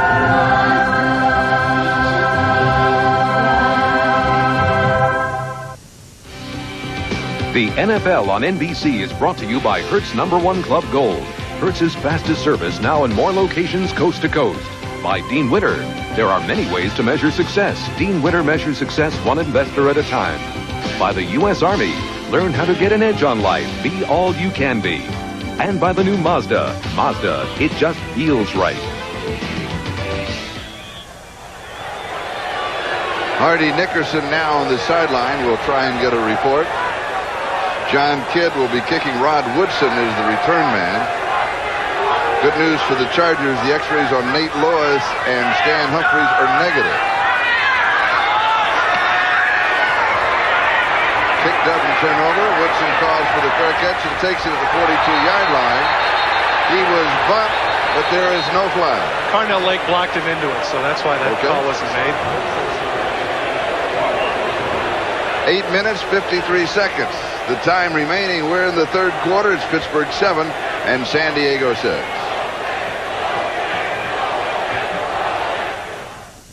Although most human beings instinctively join herds, there are those who simply don't look for safety in numbers.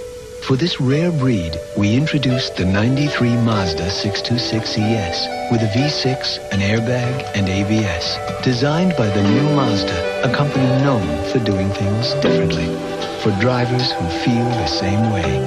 The all-new Mazda 626. Mazda, it just feels right. Yeah, he wants to get back to Another delay is unacceptable. Yeah, exactly. Ann Joyce is waging a war Therapy can't wait. against the high cost of workers' compensation insurance. On my way to see a supervisor. She fights for better medical care for injured workers He's ready. He's on crutches. so they get back to work faster. I'll let him do some phone work on sales. Perfect. You'd think she'd be the kind of person who'd make an insurance company nervous. Good news. You're going back to work. Actually, thanks. She works for one. Rust. What it can do to the outside of your car, weak, neglected antifreeze can do to the inside. You need the tough anti-corrosion formula of Prestone. Use fresh Prestone every year to give your radiator and cooling systems heavy-duty rust and corrosion protection. No matter what happens to the outside, Prestone protects the inside. Prestone stops the rust that stops your car. A noble warrior once advised, be vigilant against unfragrant perspiration. My ritual is Right Guard Sport Stick for maximum wetness protection.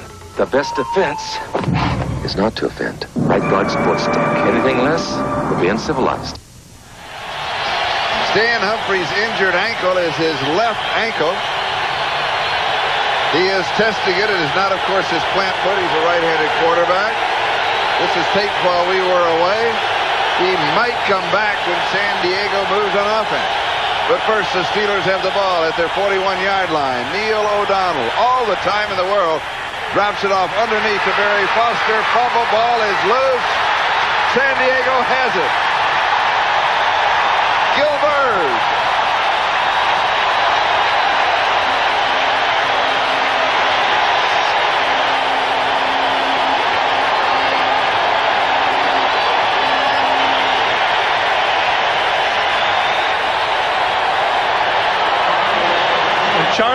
Charlie, you're absolutely right there. Stan Humphries right in the middle of the Charger pile. Barry Foster, as we mentioned last week, 3 fumbles, but they weren't costly in a 27-10 victory. This time a 7-6 game. Good play by Henry Rawling to strip the ball. It keeps bouncing loose, and Gilbert is able to pick it up just before it gets out of bounds.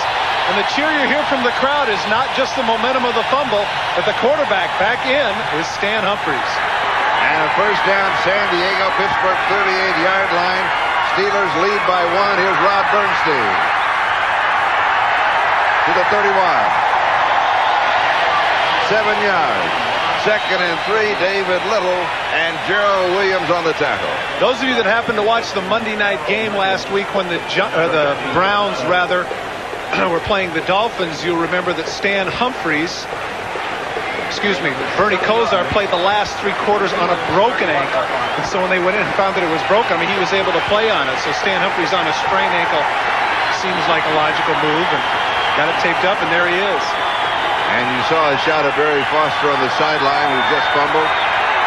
On the turnover, San Diego with the ball and the momentum. Straight shot up the middle, Bernstein. Greg Lloyd with the tackle. Oh, he can roll. 6'3", 240 pounds. And give credit to Courtney Hall, David Richards, and Leo Goaz. Watch right from this. Nobody even touches him at the line of scrimmage. You can't give a man 238 pounds that kind of running start, because then Darren Perry has to come upfield, miss him, and he's got to be dragged down. 6'3", 238 pounds. Those men right there, Courtney Hall, David Richards, doing a nice job getting the hole open for Bernstein.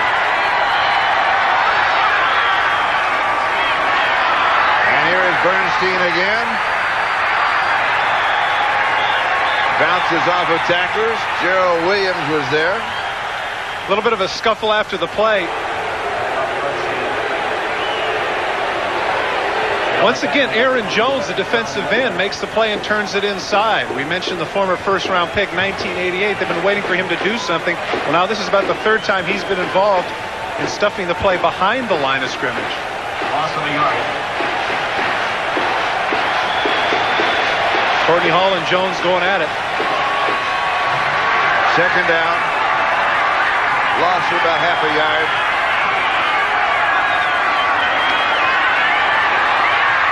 Humphries throws in zone. No. Sean Jefferson. He got behind Woodson and Lake. Jefferson does a nice job of finding the seam in the secondary right on the line. Humphries aims it right where it could be, right between, but it's a good call by the official. His left foot was on the line. There you get another chance to see it. The left foot was on the line. The right foot was in. He aimed that ball. He thought he had it. Now he's looking at the official, and nope, didn't give it to him. Third down, just over 10. 6.5 minutes time remaining, third quarter. Jefferson's in motion. Humphries drops it off right side. Jefferson makes the play. A yard shy of the first down. It'll be fourth down and 1. Sammy Walker bumped in. Charlie, you know what's frustrating about that from a quarterback standpoint? You can see Humphries giving the signal over to the side, and Ross has said they're going to go for it. No, he changed his mind. Now he changed it. First of all, he went like this, and he was waving to him saying, yeah, go for it, but now he's changed his mind. And you know what? Given the score of 7-6, I know the crowd doesn't like it, but this is the right call. You got to kick the field goal. You got to take the lead. From the 15-yard line, an attempt of 25 yards for John Carney. He is 2 for 2 in the ball game. He's hit from 24 and 43.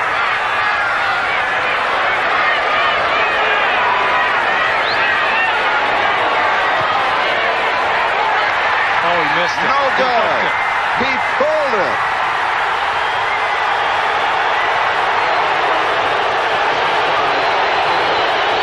Pittsburgh still leads by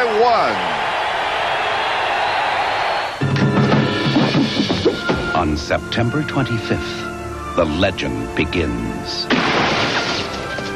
A man committed to the land. I thought all our colonial scouts were in the militia. I ain't your scout. You sure ain't no damn militia. A woman who invades his heart. What are you looking at, sir? I'm looking at you, miss.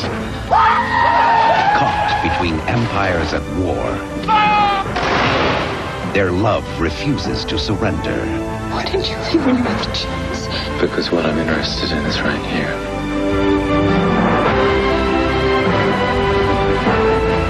Stay alive, no matter what occurs.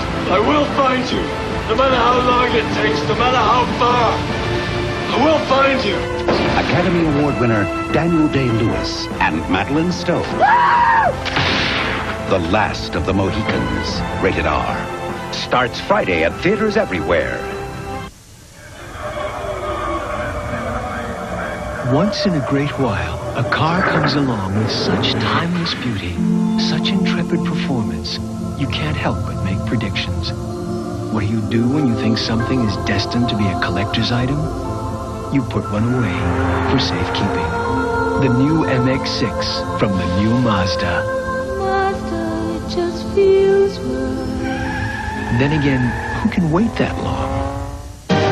On the season premiere of Law and Order, a pornographer's murdered. Stone, what's a conviction? But a mother and daughter want revenge. Law and Order premieres NBC Wednesday. Bobby Ross a little disgruntled with the turn of events, but it really wasn't so much the shanked field goal as it was the play before. Now take a look at the end of the play. Sean Jefferson, if you're this close to the first down, now turn upfield right now, stick your head and try and get the first. Instead he tries to avoid the contact, comes up a yard short, and right after that, if we get a chance to show you on tape, you're going to see Bobby Ross talking to him about that very thing. And here is Foster for a couple of yards off of the left side. Bobby Ross right here scolding Sean Jefferson, in effect saying, look, you know, we've got to have that. That's 1 yard, and we have to have that. You can't go out of bounds. And then he's nodding his head saying, okay, coach. A lot of times, you know, players talk about the challenge to their manhood or whatever, but in that situation, even though Jefferson's not a big guy, 175, 180-pounder, he's got to give up his body to get that first down. Second down and 9, the ball at the 21.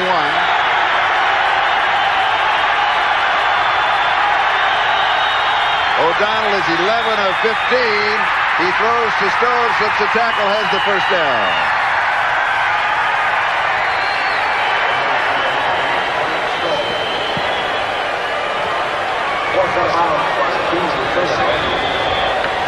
Talked a lot about number 55. Take a look at the pursuit of number 55, Junior Seau. Remember that Dwight Stone, the 4.26 guy in the 40, escapes the tackle, but there's Seau going completely across the field to get him out of bounds.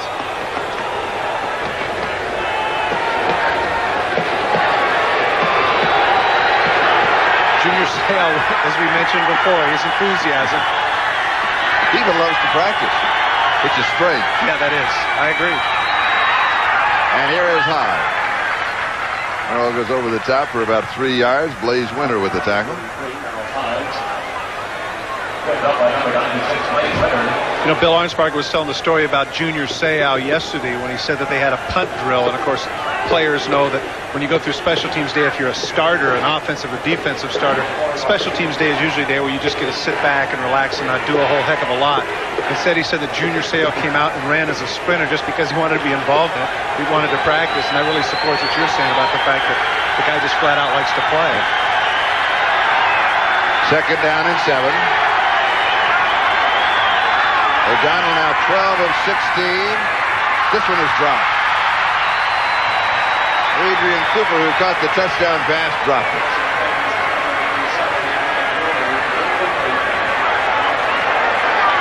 Next Saturday, the thrills and excitement of Notre Dame football continue on NBC. The Fighting Irish go against their intra-state rivals, the Purdue Boilermakers. Coverage starts at 1 p.m. Eastern Time with Notre Dame Saturday. Let me put you on the spot. Did you have an opinion when they went for the tie there? You think they should have thrown it up, Meyer? No. Really? No. I think he did the right thing. Where he was on the field, if he throws long, it's intercepted. They run back and score. They lose the ballgame. They might say, what a dumb move. The dumb move might have been Michigan by throwing where they were in the turnover. Jeff Graham with the reception. I believe in going for the win, but first you've got to get out of your end of the field. I would have been perhaps a little more judicious with some timeouts. Couple of 100,000 in Ann Arbor that don't necessarily agree with you. Well, that's all right. Yeah. Jeff Graham, this is what he's been doing. Plus one, because obviously you don't agree with me. That's what Jeff Graham has been doing the last couple of games there for the Pittsburgh Steelers. Big third down play, 3rd down and 7. He comes up with a catch.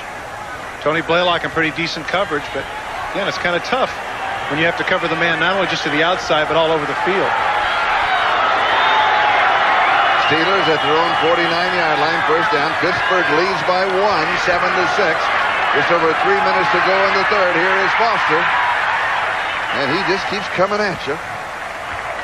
45-yard line, gain of 6. It'll be 2nd and 4, and Junior Seau with that bruised rib cartilage makes another play for San Diego. Once again on the other side of the field, here comes 55, blocked into it and still makes the tackle on Foster. And really, if you notice, because of the set that the Chargers were in kind of an 8-man front, if he doesn't make that tackle, he's going to go a lot farther than he did.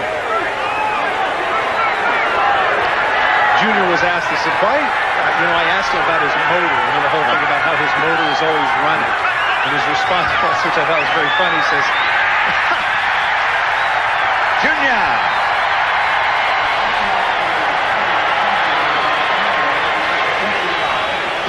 No, he's a one-man highlight. Well, there's nothing that he can't do on the football field. I thought it interesting that Jerry Glanville said, we'll trade Andre Rison, we'll give up. He says, but I want Junior Seau. And, of course, the people in San Diego said, yeah, fat chance. There he is with the play, exciting the crowd. 3rd down and 8, the ball at the 49-yard line. When asked why he is so wired and never gives up on a single play, his response was, because got nothing else to do on Sunday. I'm here, hey. That's great. O'Donnell over the middle, first down. Flags are down. Graham with the reception. Blaylock was with him. Did he get a face mask? Yeah, it's the exact same play. They had a crossing route from one side of the field to the other. San Diego. 5 yard, face mask, number 37. Charlie, we've been singing the praises of Bill Arnsparger, but here they had the exact same situation they had third down. Straight man-for-man coverage, and they had about third and a pretty good distance. Graham cuts across the middle of the field. It was a good throw, but if you're going to have man-for-man coverage that consistently, a quarterback can read that all the time. Right there at the end, he does get a piece of the face mask, as you can see. Steelers in pretty good situation here at the 31-yard line. After the missed field goal attempt, the Steelers now, from their own 20-yard line, have moved to the San Diego 31, and here is Hodge. He's going to pick up... No, they're going to mark him down a little earlier, I believe. They're going to mark him down around the 28-yard line. Charlie, a couple of games ago, Bill Cowher made the remark about how you can see a team's body English. You can see here on this drive as a result of a missed field goal. You know, the Charger defense is certainly not quit by any stretch of the imagination, but you can see the body English, a little bit of the depression over the fact that, you know, it seemed like they had a guaranteed 2-point lead. The Steelers have not been 3-0 since 1979, and that was the year that they won their 4th Super Bowl. O'Donnell all alone in the middle is Stone. Wide open.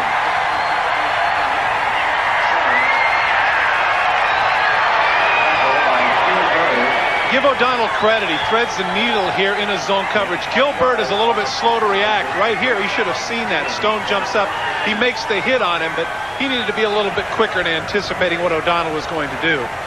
7-yard line, first down, goal to go. We're taking a countdown to the end of the third quarter.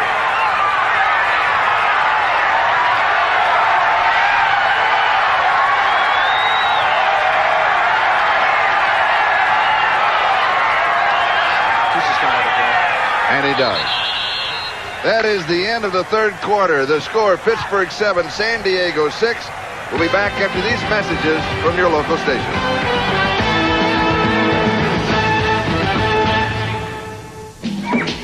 One step into this paradise will be your last. Kathy Ireland, Danger Island, NBC Tonight.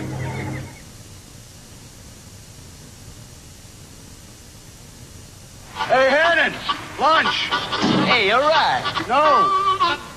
I mean, see what everybody wants. 2 cheeseburgers and quarter pounder with cheese. Large fries?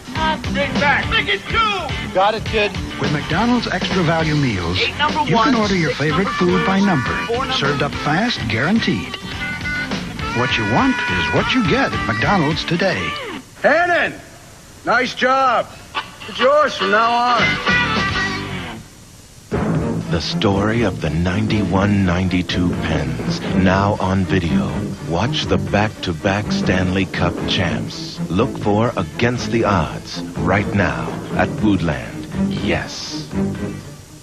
At Foodland, yes means Cornet Sparkle Towels, only 69 cents a roll. Contadina tomato sauce, buy one, get one free. Fresh like frozen vegetables, just $1.19. And look for the yes tags at Foodland. Yes. Foodland, yes. In my beer commercial, it's the weekend, and I'm in the usual situation. His Majesty's just sitting there while I'm working away. Turn it off, I can't hear the TV. What's doing? But then, presto. Here, honey, here's your iced light. Weren't you going to pour it for me? Yes, dear. It's the old role reversal. Now this is a weekend. Icy Light, the light beer with a unique Pittsburgh ingredient. Taste. It's a Berg thing. It is 74 degrees in the 50s tonight. Scattered showers tomorrow. Everywhere.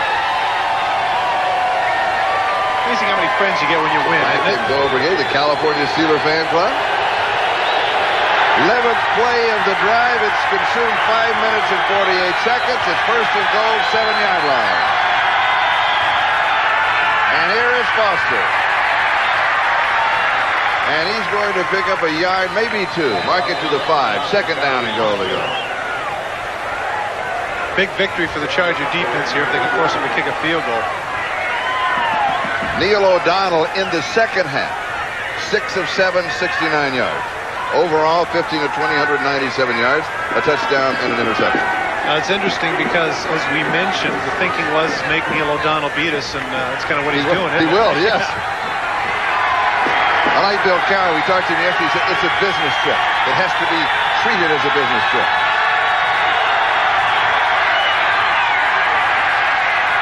Over the middle, Stone, touchdown.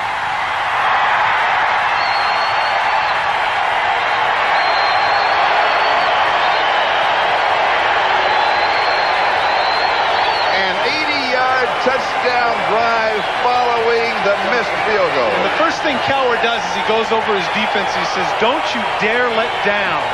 A lot of times you get coaches that are caught up in the lauding of the offense and saying, isn't that great what we just did? But Cowher's a little ahead of the game. Goes right to the defense and says, now don't ease up.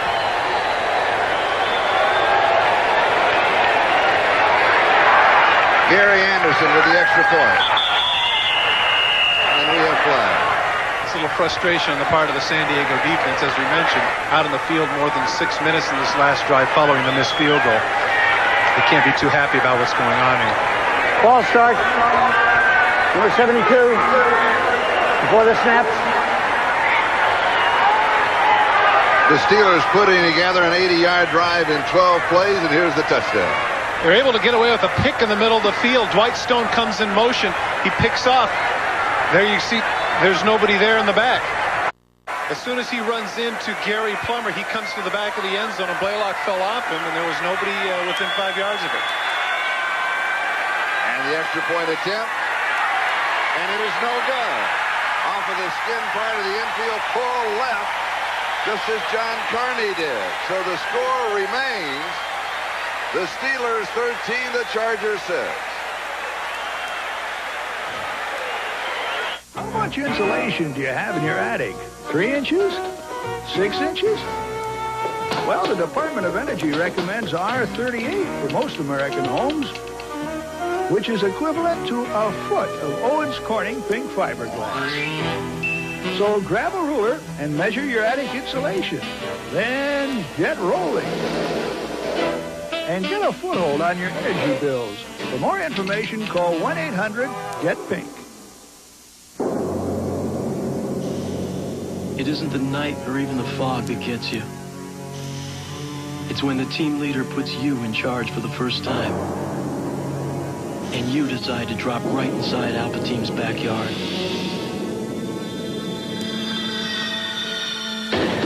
That's when you find out how good you really are.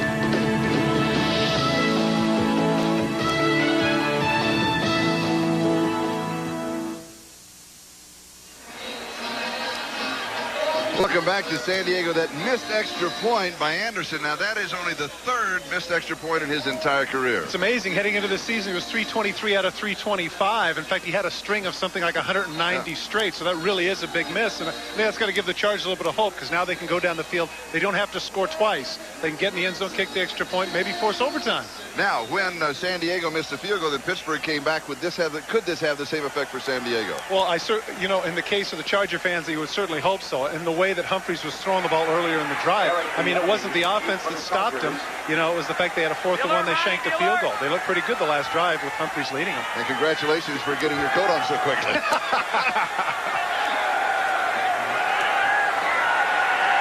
Anderson kicking off. The enemy a yard deep is going to run it out.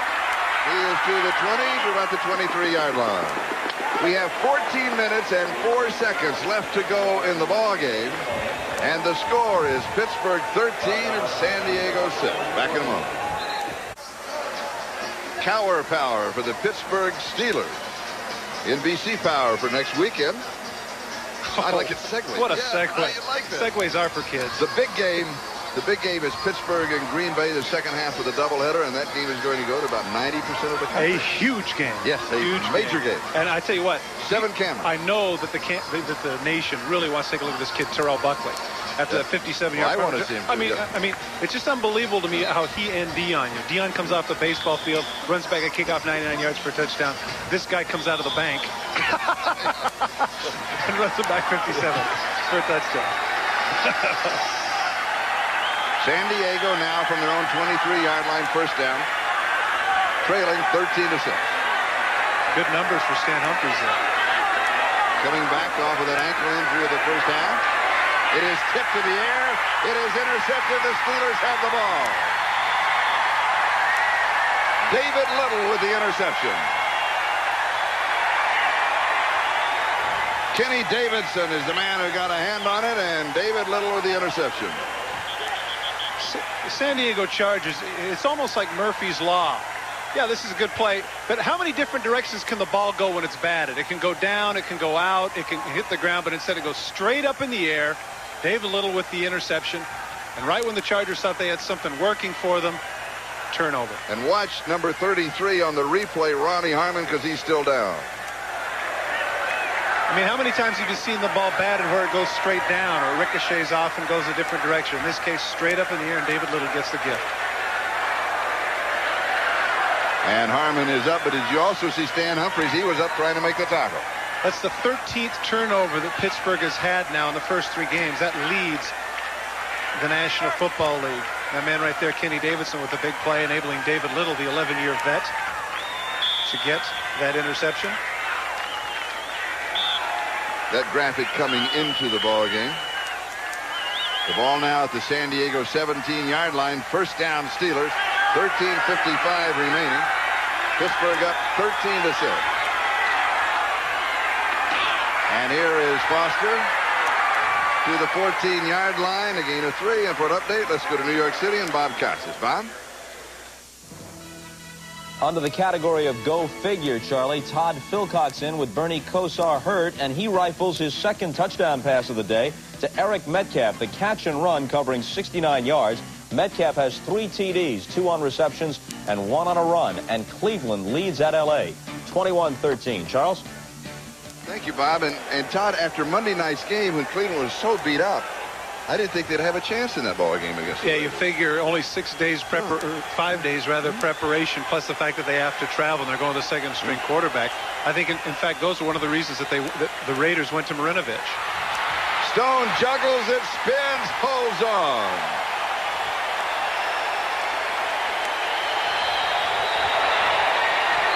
Great concentration. You know, I asked Bill Cowher a very poignant question last night. I said, how much of this is skill and how much of this is luck in terms of the Steelers? Now, right there, number 37, Blaylock, had a chance. He's waiting for the ball to pop out for an interception instead of hitting Stone. And as a result, take a look. Right there, he's waiting for the ball. He doesn't hit him. The ball comes right back to Stone. The bobbled ball there, the batted pass up in the air, the shanked field goal, all of these factors. You know, it's like the adage is, sometimes better to be lucky than good. First down, goal to go, 2-yard line. Foster, and it'll be second down, goal to go at the 1-yard line. By the way, I just want to sit here and thank all of our friends from Fleet, Lieber, Rooney, and Shorling. They were in the booth next to us in Pittsburgh last week. They sent over the chicken and the sandwiches. You then had to run for the plane. They brought over brownies after the game was over. Oh, I just sure. want to know, we really appreciate it. Fine, when I'm on. I saved one for you. But then I ate it that night. Yeah, so. Great. 9 days old. I really appreciate it. I knew you would. I'll use it as a doorstop. Second down, goal to go. Foster keeps digging, but he does not make it in. The Steelers say that he does, but the officials say that he doesn't. Oh, and look at the argument there O'Donnell has with it, and he's pushing him away. I mean, they're really getting into it. It'll be third down and goal to go. Look at this. I mean, they are really jawing. That's Al Jury, the back judge. Officials have been a big part of this game, haven't they? They've been involved. Injuries. Watch Gary Plummer coming over the top, number 50. 4 straight years he's had 100-plus tackles. Right over the top he comes, stops his momentum. His knee was down. Good call by the official. I watch when O'Donnell comes to the top of the screen arguing the point. I watch the official's going to push him away. Whoa! Ooh. And Plummer, look at Plummer throwing his hand up and said, yeah, give him a flag. Foster dive. No, it's a fake. Good call. O'Donnell, the bootleg. Oh-ho! Look at the smile on his face. He fooled everybody in the stadium.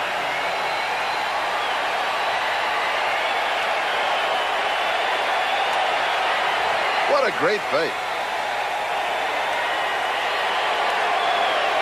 When he goes to the bootleg, the responsibility is right here. Number 91, Leslie O'Neal. Leslie O'Neal comes inside, and he's dead. That's it. It's over right there. Boy, but watch him hiding it on his left hip. A great move. 19-6. Here is the extra point. This one is good. Barely gets through. Steelers lead it 20-6 with 10:53 left. This Heisman moment is brought to you by Mitsubishi Motors, makers of a full line of quality cars and trucks.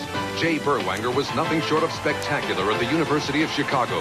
He's called a one-man team, and there didn't seem to be anything he couldn't do. In 1935, Berwanger received the first Downtown Athletic Club trophy. A year later, this prestigious award would become known as the Heisman Trophy.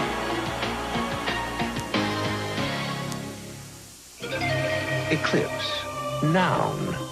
The motion of one heavenly body passing in front of another. An eclipse occurs only with the perfect alignment of arcs and curves and angles. Eclipse. Verb. To surpass. To cast in shadow. To leave others behind. The stunning Eclipse from Mitsubishi.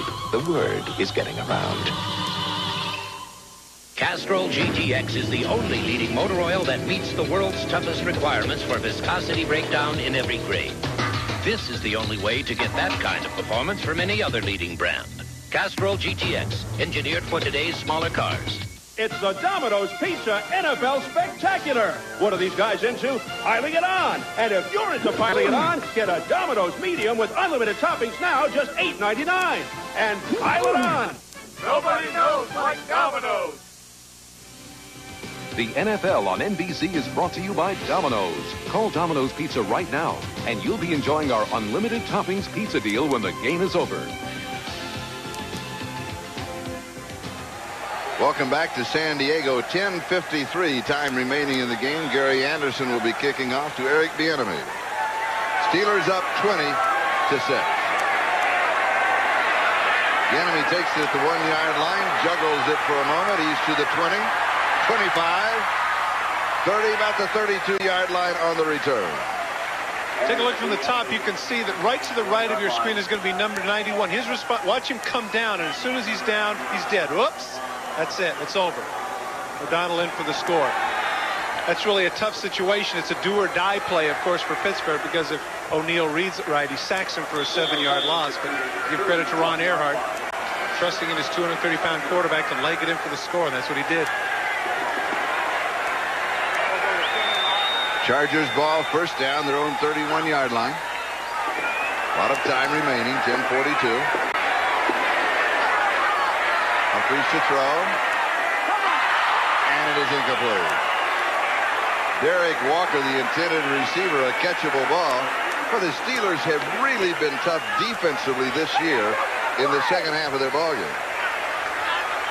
First game against the Houston Oilers, they were down. An interesting point here, they were down at halftime, 24-16. Came back to win that game, 29. Number 53, offense. To win that game, 29-24. Last week against the New York Jets, the score was tied at halftime, courtesy of the Hail Mary throw. And they ended up winning that game, tied at 10, and they ended up winning 27-10. And that man right there, Don Capers, former defensive coordinator for the New Orleans Saints, now defensive coordinator for the Steelers, has an awful lot to do with that. And now the Chargers have a first down and 20, the holding call on the center, Courtney Hall.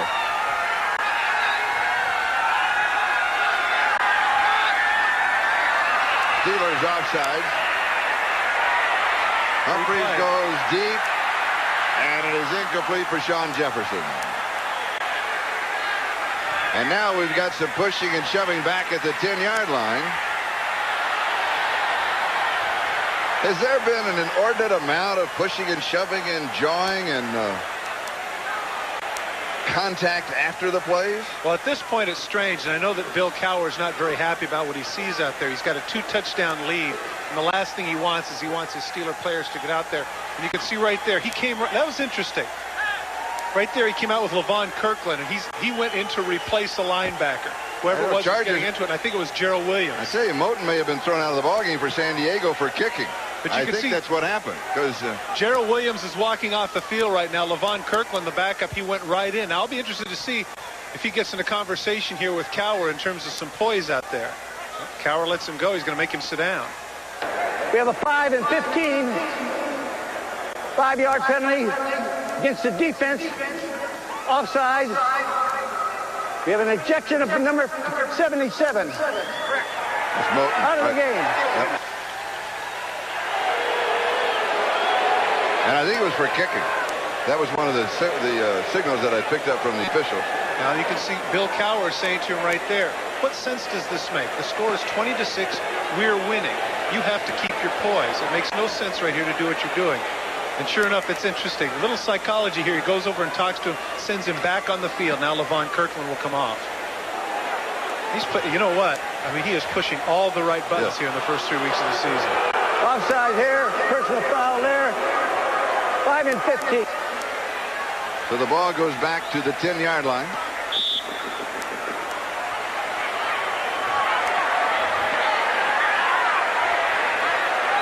And it'll be first down and 30 for San Diego.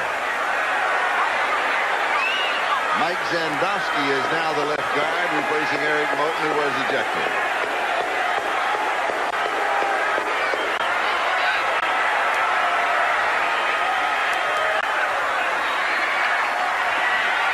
Humphreys knocked away.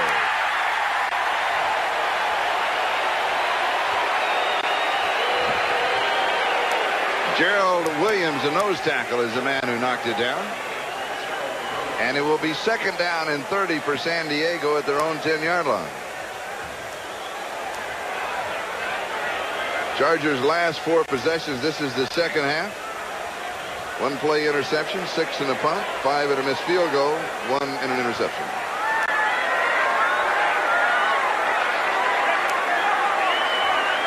Second down and 30. 10:24 left to go in the ball game. Bernstein over the middle is open, but Humphreys was looking to the right side. Rod Bernstein, the running back, who was a tight end in college at Texas A&M, was in as a wide receiver on the far side. When we talked to San Diego yesterday, we asked the coaches, we also asked Bernstein when they were going to start doing this, and they all acted like they'd never even thought of it. Interestingly, they had been working on it all week. Well, I suppose, but he hasn't exactly been involved in the passing game here today, or for that matter, in the first 2 games of the season. Third down and 30. This is where it's no fun being an offensive coordinator. Remember Tom Floyd once telling me when it was 2nd and 3, I had a lot of guys that had ideas. When it was 3rd and 20, all of a sudden I was an orphan.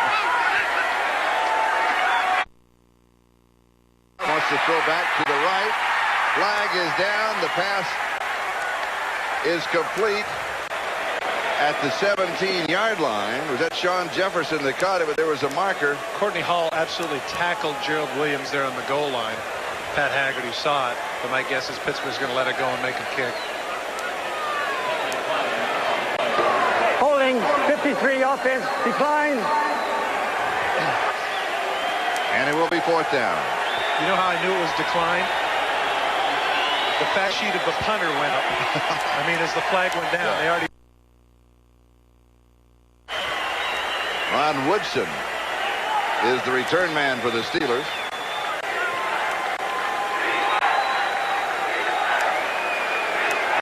And John Kidd will be kicking.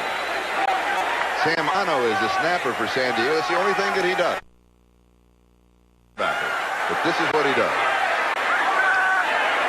And he does it well. And Kendall Gammon on the other side, same situation. That's why he's on the roster. Woodson. Wow. Oh, what a great move. He takes it at the 30. Almost in the grasp of a Charger. Was that Deems May that was down? And spun out of it. Take a look. Darren Carrington has him right in his sights, and he gets right away. Great move. We've got a timeout, and the Steelers have the lead. Back in a moment.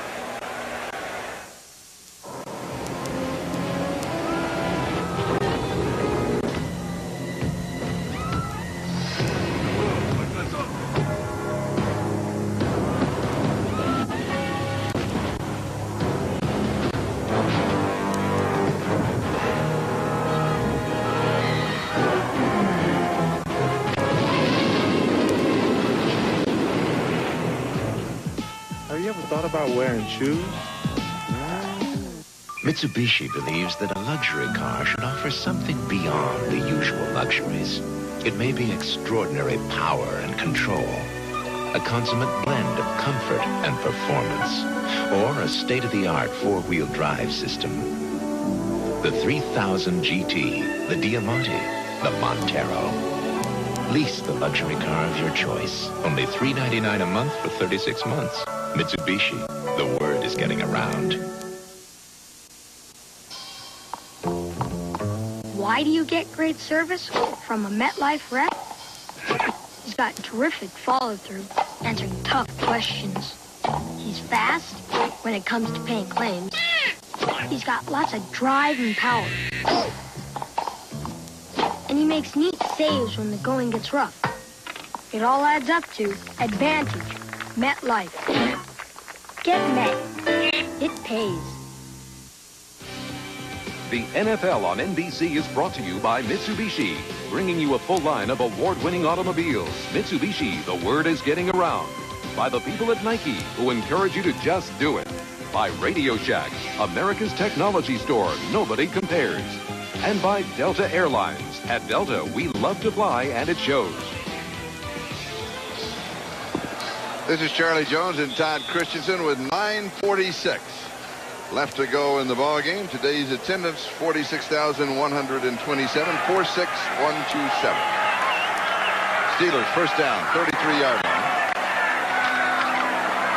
And Foster back to the line of scrimmage. They'll run a little time off the clock. Leslie O'Neal with the tackle. This is only about a 5-yard return, but I think you have to appreciate the athletic skill and the courage of Rod Woodson here. Darren Carrington bearing down on him. He senses that he's there. Watch it. He has to catch the ball, concentrate on that, and in the same move, make that 360 spin. What a great athletic move by Rod Woodson.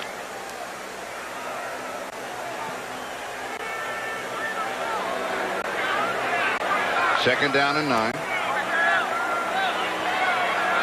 Charlie, you'd have to argue with regards to Rod Woodson, along with maybe Albert Lewis and Darrell Green, of course, out with the injured hand. I guess it probably, and I guess you could include Deion Sanders in that group. You could say that Rod Woodson might be the best cornerback in the league.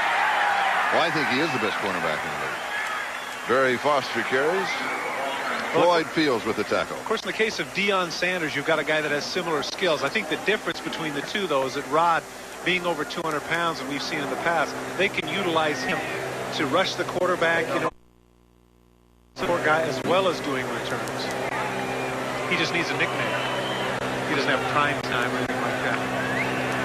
Rocket, is that? Rocket Rod Woodson? All right. Well, we'll work on it. Woody? No, that Jeez. Whoa. Oh. Third down and 1. Sorry I asked. I knew you would be.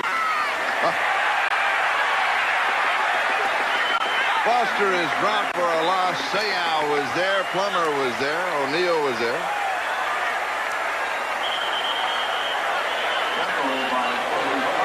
And so Mark Royals will be kicking. Eric Bieniemy Timeout. is the return San man. Diego, number 1. San Diego stops the clock. 7:50 left to go in the ball game, and we'll be back in just a moment. The Purdue Boilermakers battle their upstate rivals, the Fighting Irish. Notre Dame football is home on NBC. 7 minutes and 50 seconds left to go in the ballgame. In reality, San Diego was saving themselves 45 seconds because the Steelers would have taken all of the time off of the clock. Mark Royals to kick. Eric Bieniemy is the return man. Good kick. Bieniemy at the 13-yard line and is down around the 24-yard line. Devon Kirkland made the tackle. That's Blaze Winter, defensive tackle for San Diego. We talked about him in the first half, the overcoming the handicaps, the cleft palate, and only 10% hearing in the right ear. Well, he's played for a few teams in the National Football League. The last time he was cut a little over a year ago, he couldn't get anybody to pick him up. So what did he do? He went out, he made a commercial on himself, and here is just a part of the commercial. Blaze Winter wants to play football.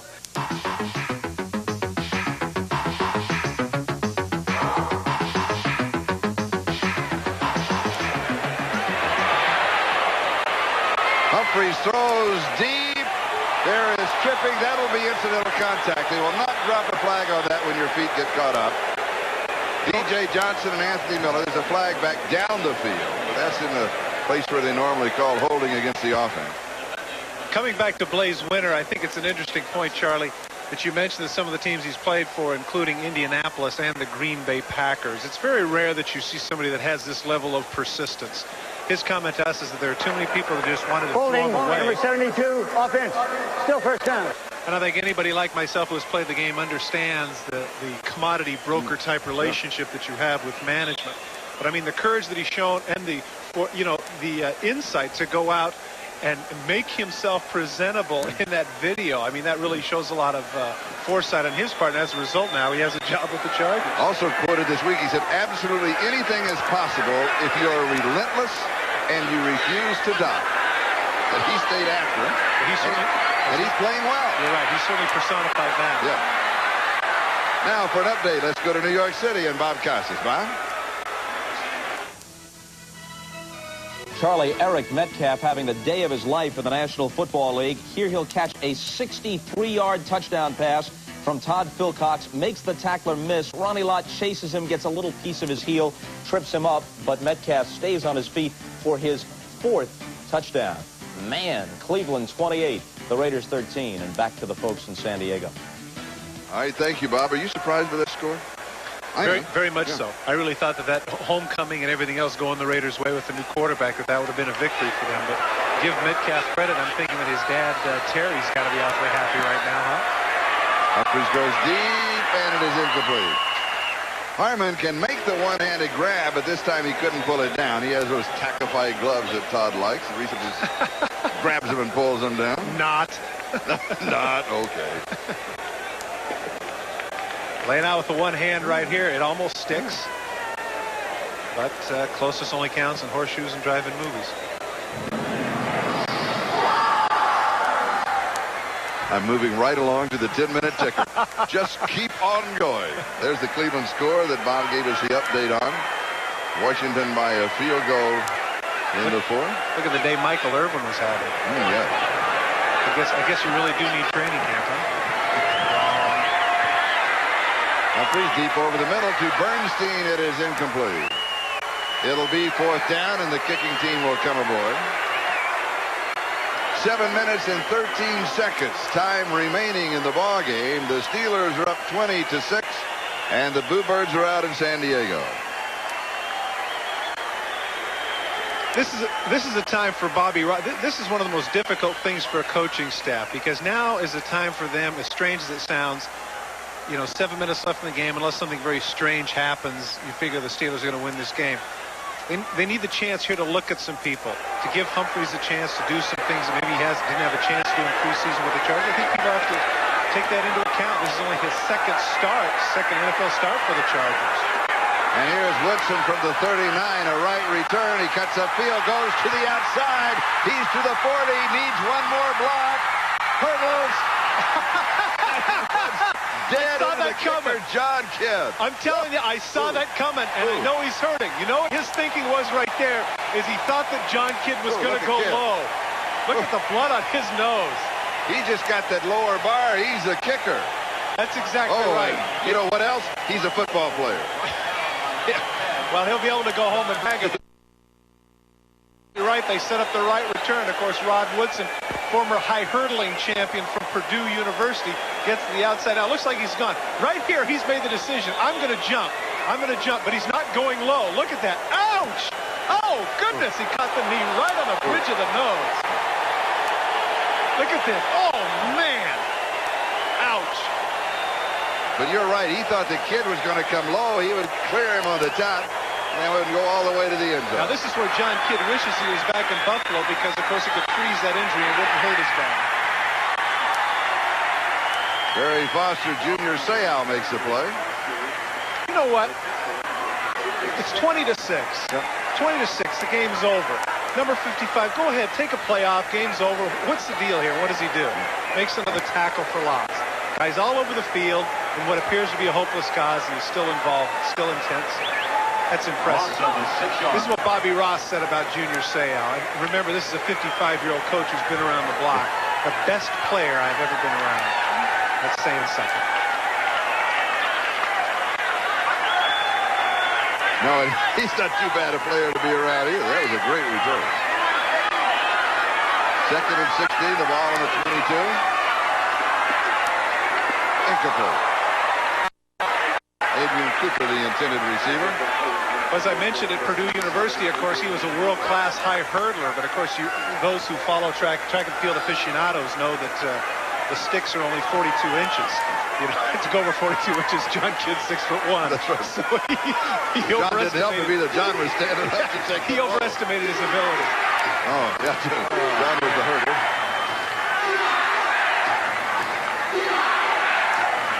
Think about that when he comes home today. Honey, how'd you get that on your nose? A punter. Yeah. How did you get those stitches on your nose? Wow. I was standing there, and Rod Woodson hurtled into my mouth.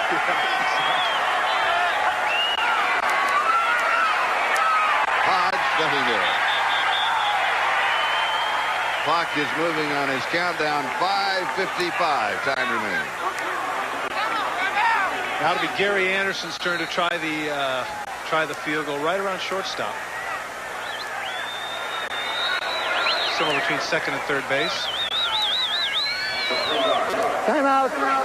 San Diego, number 2. So San Diego takes their timeout. They stop the clock again. 5:50 time remaining. Tonight it's an all-new Secret Service based on the actual cases. An undercover agent is tempted by the woman he's trying to bust, then on an all-new eyewitness video. See incredible footage of a woman who survived a whale attack. Followed by an NBC world premiere movie starring Kathy Ireland, Danger Island, tonight on NBC. So that Secret Service eyewitness video, that's for the whale attack. And that just sounds funny. It's a whale attack. It's a whale attack. A shark attack, I could understand. A minnow, but a whale attack? Yeah, see, that's kind of like, I gotta watch this show. People who are listening to this connote Shamu. Somehow having Shamu attack somebody, and it just doesn't go together. No, I did notice, though, Danger Island, Kathy Ireland. I don't know if you saw the movie Necessary Roughness. She played a place kicker in that. Remember that? Yes. She exhibited outstanding form. And she kicked pretty well, too. Yeah, okay. But the whales were there. 42 yards away. And he's gone. A penalty flag is down. Now the referee has signaled that the ball did go through the upright. What happens here in the middle of the field sometimes is that they have defensive holding where the guy will pull an offensive guard aside for the defender to cut inside of him. And maybe that's what the official saw here.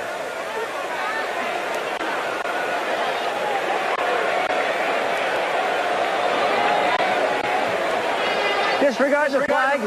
The kicker's good. Thank you. Thank you. 40-second timeout. So Gary Anderson with the field goal. The score is now 23-6. Pittsburgh with 5:45 remaining.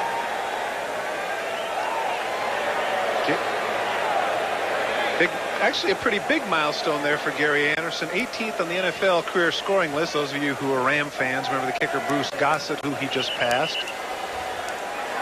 Gary Anderson also 3rd on the all-time list in accuracy for a place kicker, behind current kickers Nick Lowry of the Kansas City Chiefs and Morton Anderson of the New Orleans Saints. We still didn't have an explanation for me as to why his kickoffs were so much farther this year. You talked to his wife last week. What did she say? The reason for the distance? Yeah. Because they've been running 5Ks. They've been running 5-kilometer outings or races. And seriously? Yeah. And she said that's what has strengthened the leg, is that they've been running a lot more. She runs in the races. He now has worked out, joined her in the workouts, and has been running in the races with her. Yeah. Yeah, you must have taken a break. I mentioned that on last week's television. Well, no, I remember that. It's hard for me to correlate long distance along with kicking. I mean, well, it's that strength of leg. Explain that to me. Strength of leg. I see. All right. Whatever you say. Here's Ronnie Harmon on the return. Pretty good return. Out to the 39-yard line. Kirkler and Griffin on the tackle for the Steelers. Not only have the Steelers not allowed a score in the second half, they have not allowed a touchdown in this ballgame. Only a pair of field goals by San Diego. 5 Ks. Maybe it's just the physiologist in me. I'm trying to see the relationship between that and kicking. I mean, don't you, when you run distance, don't your legs get tired? No. You don't? I feel so good. Oh, man, you know what? I don't run distances. I run to the refrigerator. I was going to say, your idea of a That's right. A 16-ounce curl is what you do. That's right. Okay, I get it. All right, here's Humphries. Underneath the coverage, pass is complete to Rod Bernstein. 47-yard line, gain of 8. Going to be second down and 2. Again, what you do with adverse situations, this is certainly a chance for Stan Humphries to run the 2-minute drill to see what he can do in this situation, which really isn't exactly pressure-packed, given the score. Gerald Williams.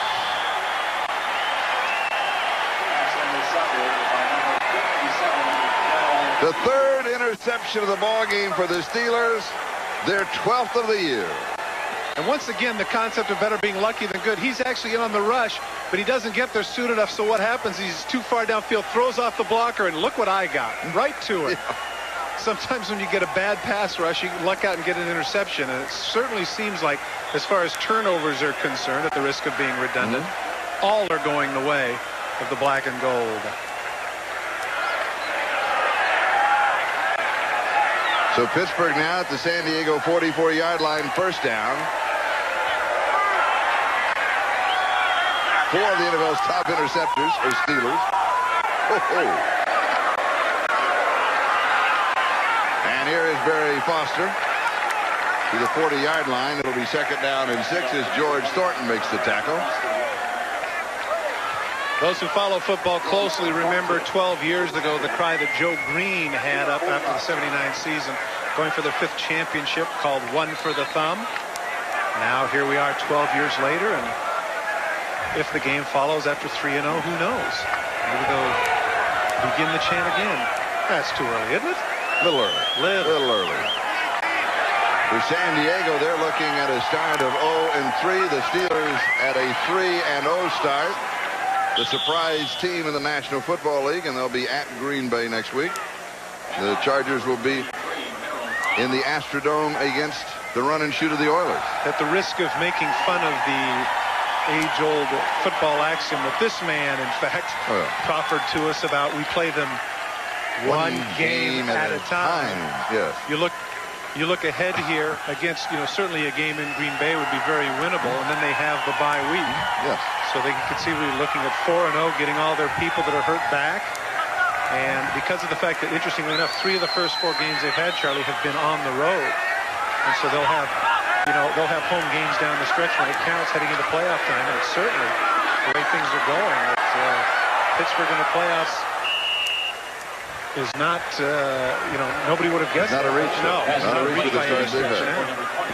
Dwight Stone, the intended receiver, but he really overthrew him. Had to get the ball away much more quickly than he wanted to. Well, now with Cincinnati having lost, that puts Houston and Cincinnati at 2-1, and if Cleveland wins today, that puts them at 1-2, and of course Pittsburgh would be on top. Isn't that funny how I'm able to figure that out? Yes. Thank goodness it's early in the season, as opposed to if it was the 14th game of the season, then it's really confusing. Too many numbers to add up. I run out of fingers.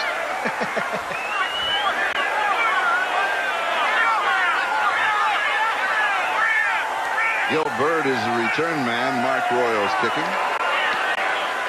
Trying to hang it straight up. Gil stays away from him. He'll be down at around the 12-yard line. Warren Williams. Warren Williams with his Charles Barkley impersonation with the power rebound. Now, you were mentioning about scores. Let's take a look at the complete 10-minute ticker. All of the scores in the National Football League today. Philadelphia shutting out Denver. 49ers winning in New York. Houston in overtime over the Chiefs. Good ball game. That makes the Jets 0-3 now. Green Bay by 1. Tampa Bay with their loss. That's their first loss, right? 2-1, right? New Orleans by 3. Seattle wins. Humphries is sacked. Cleveland way out in front of the Raiders now. Washington edging Detroit.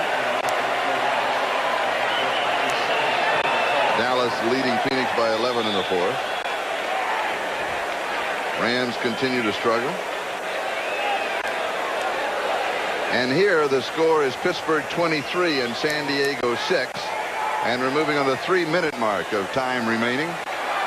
And here is Ronnie Harmon, and he will go out around the 11-yard line. Richard Shelton is the man who bumped him out.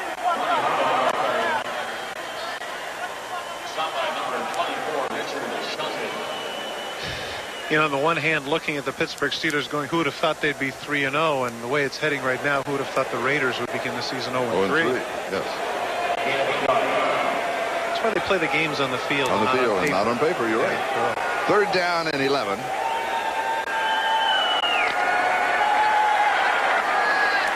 Notice how we waited till deep in the fourth quarter to get into the cliche pass. I thought that was well done. Yeah, I think so. Humphreys to throw. Pass is complete on the far side. It will be a couple of yards shy of the first down. The official on that side is John Alderton, the line judge. You could tell because he was injured early in the ball game. He comes limping up the sideline, but he's staying in the ball game. Sean Jefferson now on fourth down. Chargers going for it. I think as a referee, as a player, you have to know the difference between injury and pain. And the first down.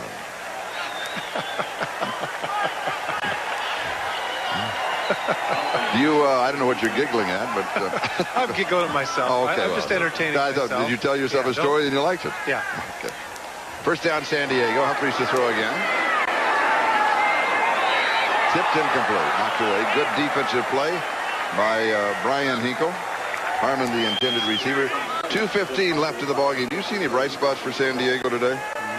Well, if you'd have asked me a half ago, I would have said yes. But again, give the Pittsburgh Steelers defense credit in particular.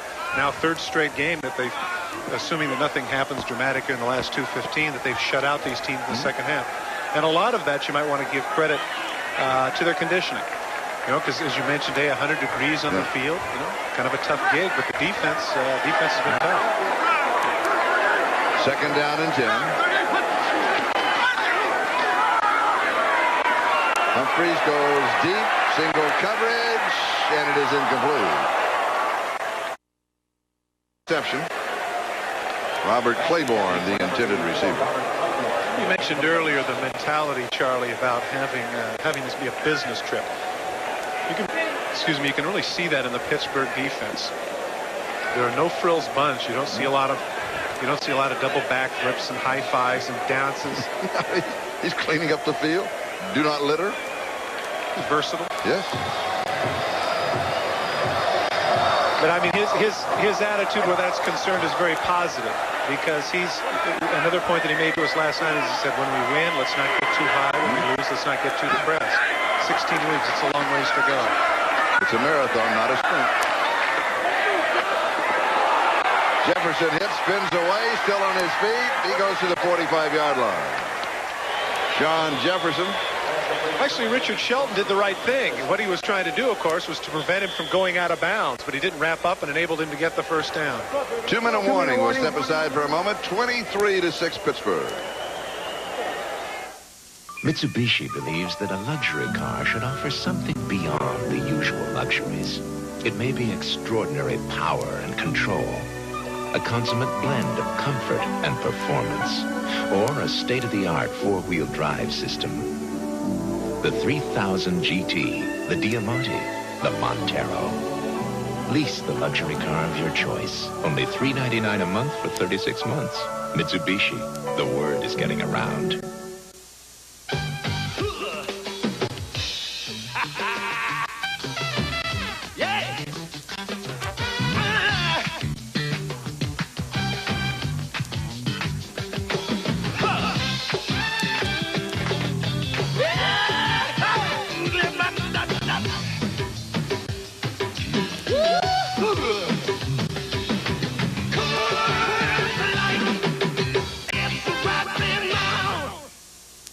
It's the Domino's Pizza NFL Spectacular. What are these guys into? Piling it on. And if you're into piling it on, get a Domino's medium with unlimited toppings now, just $8.99.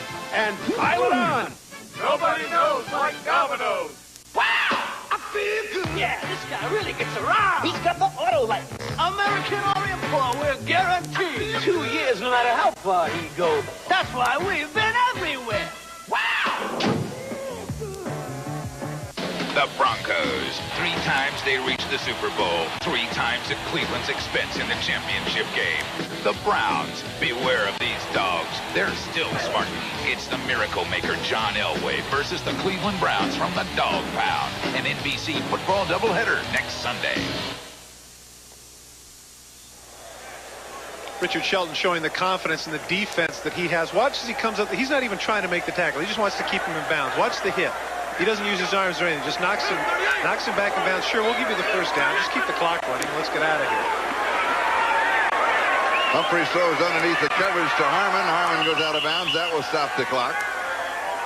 The ball at the Steelers' 48-yard line. Hinkle was chasing Harmon. 1:51 time remaining, and a reminder for you viewers for next week, a doubleheader of NFL football here on NBC. San Diego at Houston, Denver, Cleveland, Buffalo, and New England. The big game is the second half, Pittsburgh and Green Bay. That goes to most of the country. Miami, Seattle, and Jets against the Rams. It's all next Sunday, starting with NFL Live at 12:30 Eastern Time here on NBC. Second down, Humphries has all the time in the world, throws, and it is incomplete. Claiborne, the intended receiver, I think he was expecting him to cut off the route, and Claiborne went deep on it. And it's going to be third down. Secondary coverage by the Steelers has been outstanding throughout the first 3 weeks of the season. Here you can see Dick LeBeau. You know, I asked him last night. It was funny because as we did the standard broadcaster coach questions, I sort of regressed a little bit into the past to ask him about his own playing days. Oh, yeah. You know, he's in the top 5 in career interceptions. I'm pretty sure it's the top 5. Might even be the top 10. He's tied for 5th. He's tied for 5th. Okay, 5th, right. Okay, and I said, you know, are you upset with the fact that you never got your due as a player? And he said, well, I played next to Night Train Lane and I played next to Lynn Barney. Bernstein, the intended receiver. It is broken up by Richard Shelton. And so as a result, his point was that they threw against those guys. That gave me plenty of opportunity to get interceptions. I think he's being unduly modest. Yeah. Oh, he was one of the great ones. It'll be fourth down.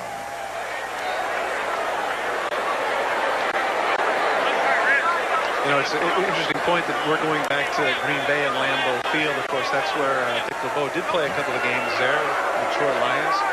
They had a great rivalry with the Packers. Yeah, he was talking very favorable about the one game that the Packers lost in 1962 when they were the NFL champions. That was a Thanksgiving game, and his Detroit Lions spanked them by a 26-7 count. He said his uniform wasn't even dirty. They sacked Bart Starr 11 times. Humphries avoided the sack. Had to throw early.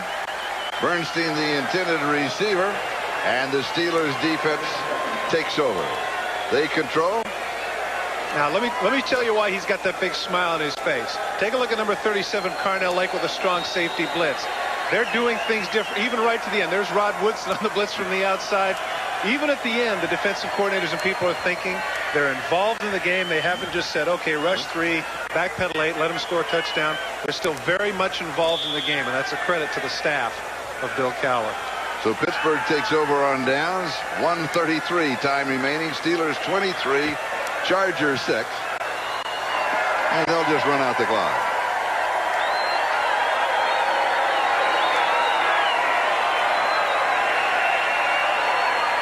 I'm reminded of practice on Saturday a week ago in Pittsburgh.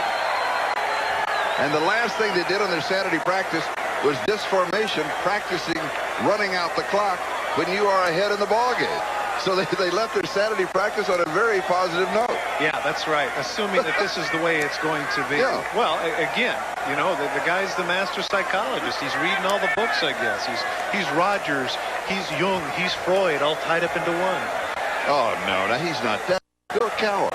Well, he's a football coach. No. See, we're broadcasters. We're supposed to do that sort of hyperbole. Don't you understand? But I don't understand what you're talking about. If you want to know the truth. My brilliant producer, man, not Carl Rogers, but Pepper Rogers is who I was referring to. Dwight Stone is the safety in this particular formation, and he is about 8 yards behind the line of scrimmage. That's in case there's a fumble or something unforeseen happens, and he can catch anybody on the Chargers that might come up with the football. We should also mention here, Charlie, though, that before we sing too many praise with regards to Bill Cowher, they also practice the Hail Mary and the onside kick. So, you know. But you're right. The kneel down was the last thing. Last thing they did.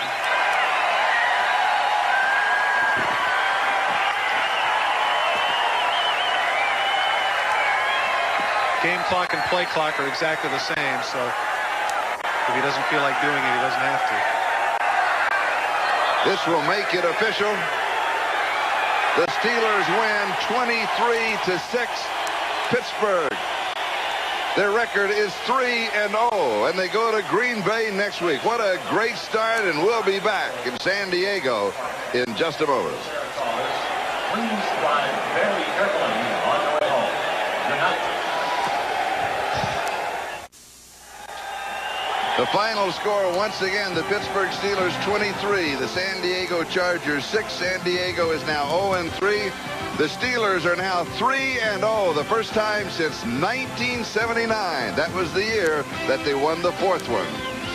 Coming up next on most of these NBC stations, it's the all-new episodes of Secret Service and Eyewitness Video, followed by an NBC world premiere movie starring Kathy Ireland, Danger Island. Viewers on the West Coast will see these shows at their regular scheduled time. From Channel 11 News, this is the Fifth Quarter, brought to you in part by Foodland. Foodland, yes, your everyday satisfaction.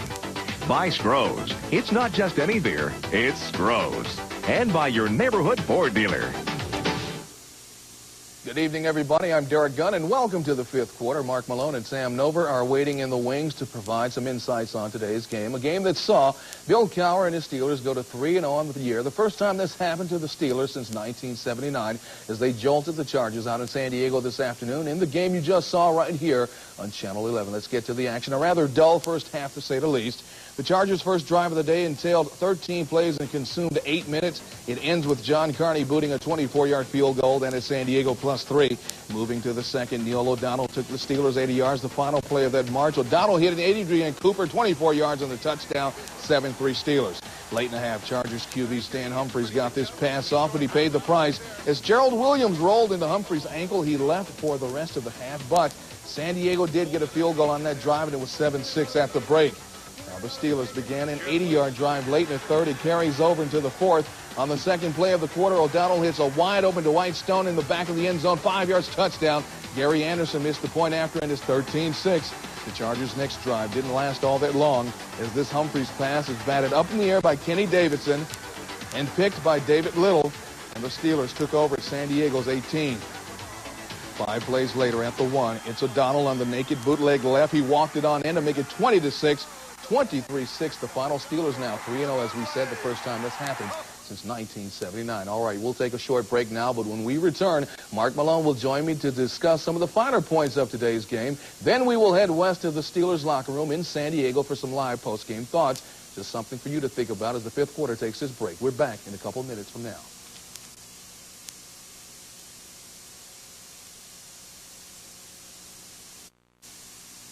Welcome back to the fifth quarter, everybody. I'm Derek Gunn. Before we go to the locker room, Mark Malone joins me now to discuss some of the keys of today's game, and one in particular, the play of Neil O'Donnell.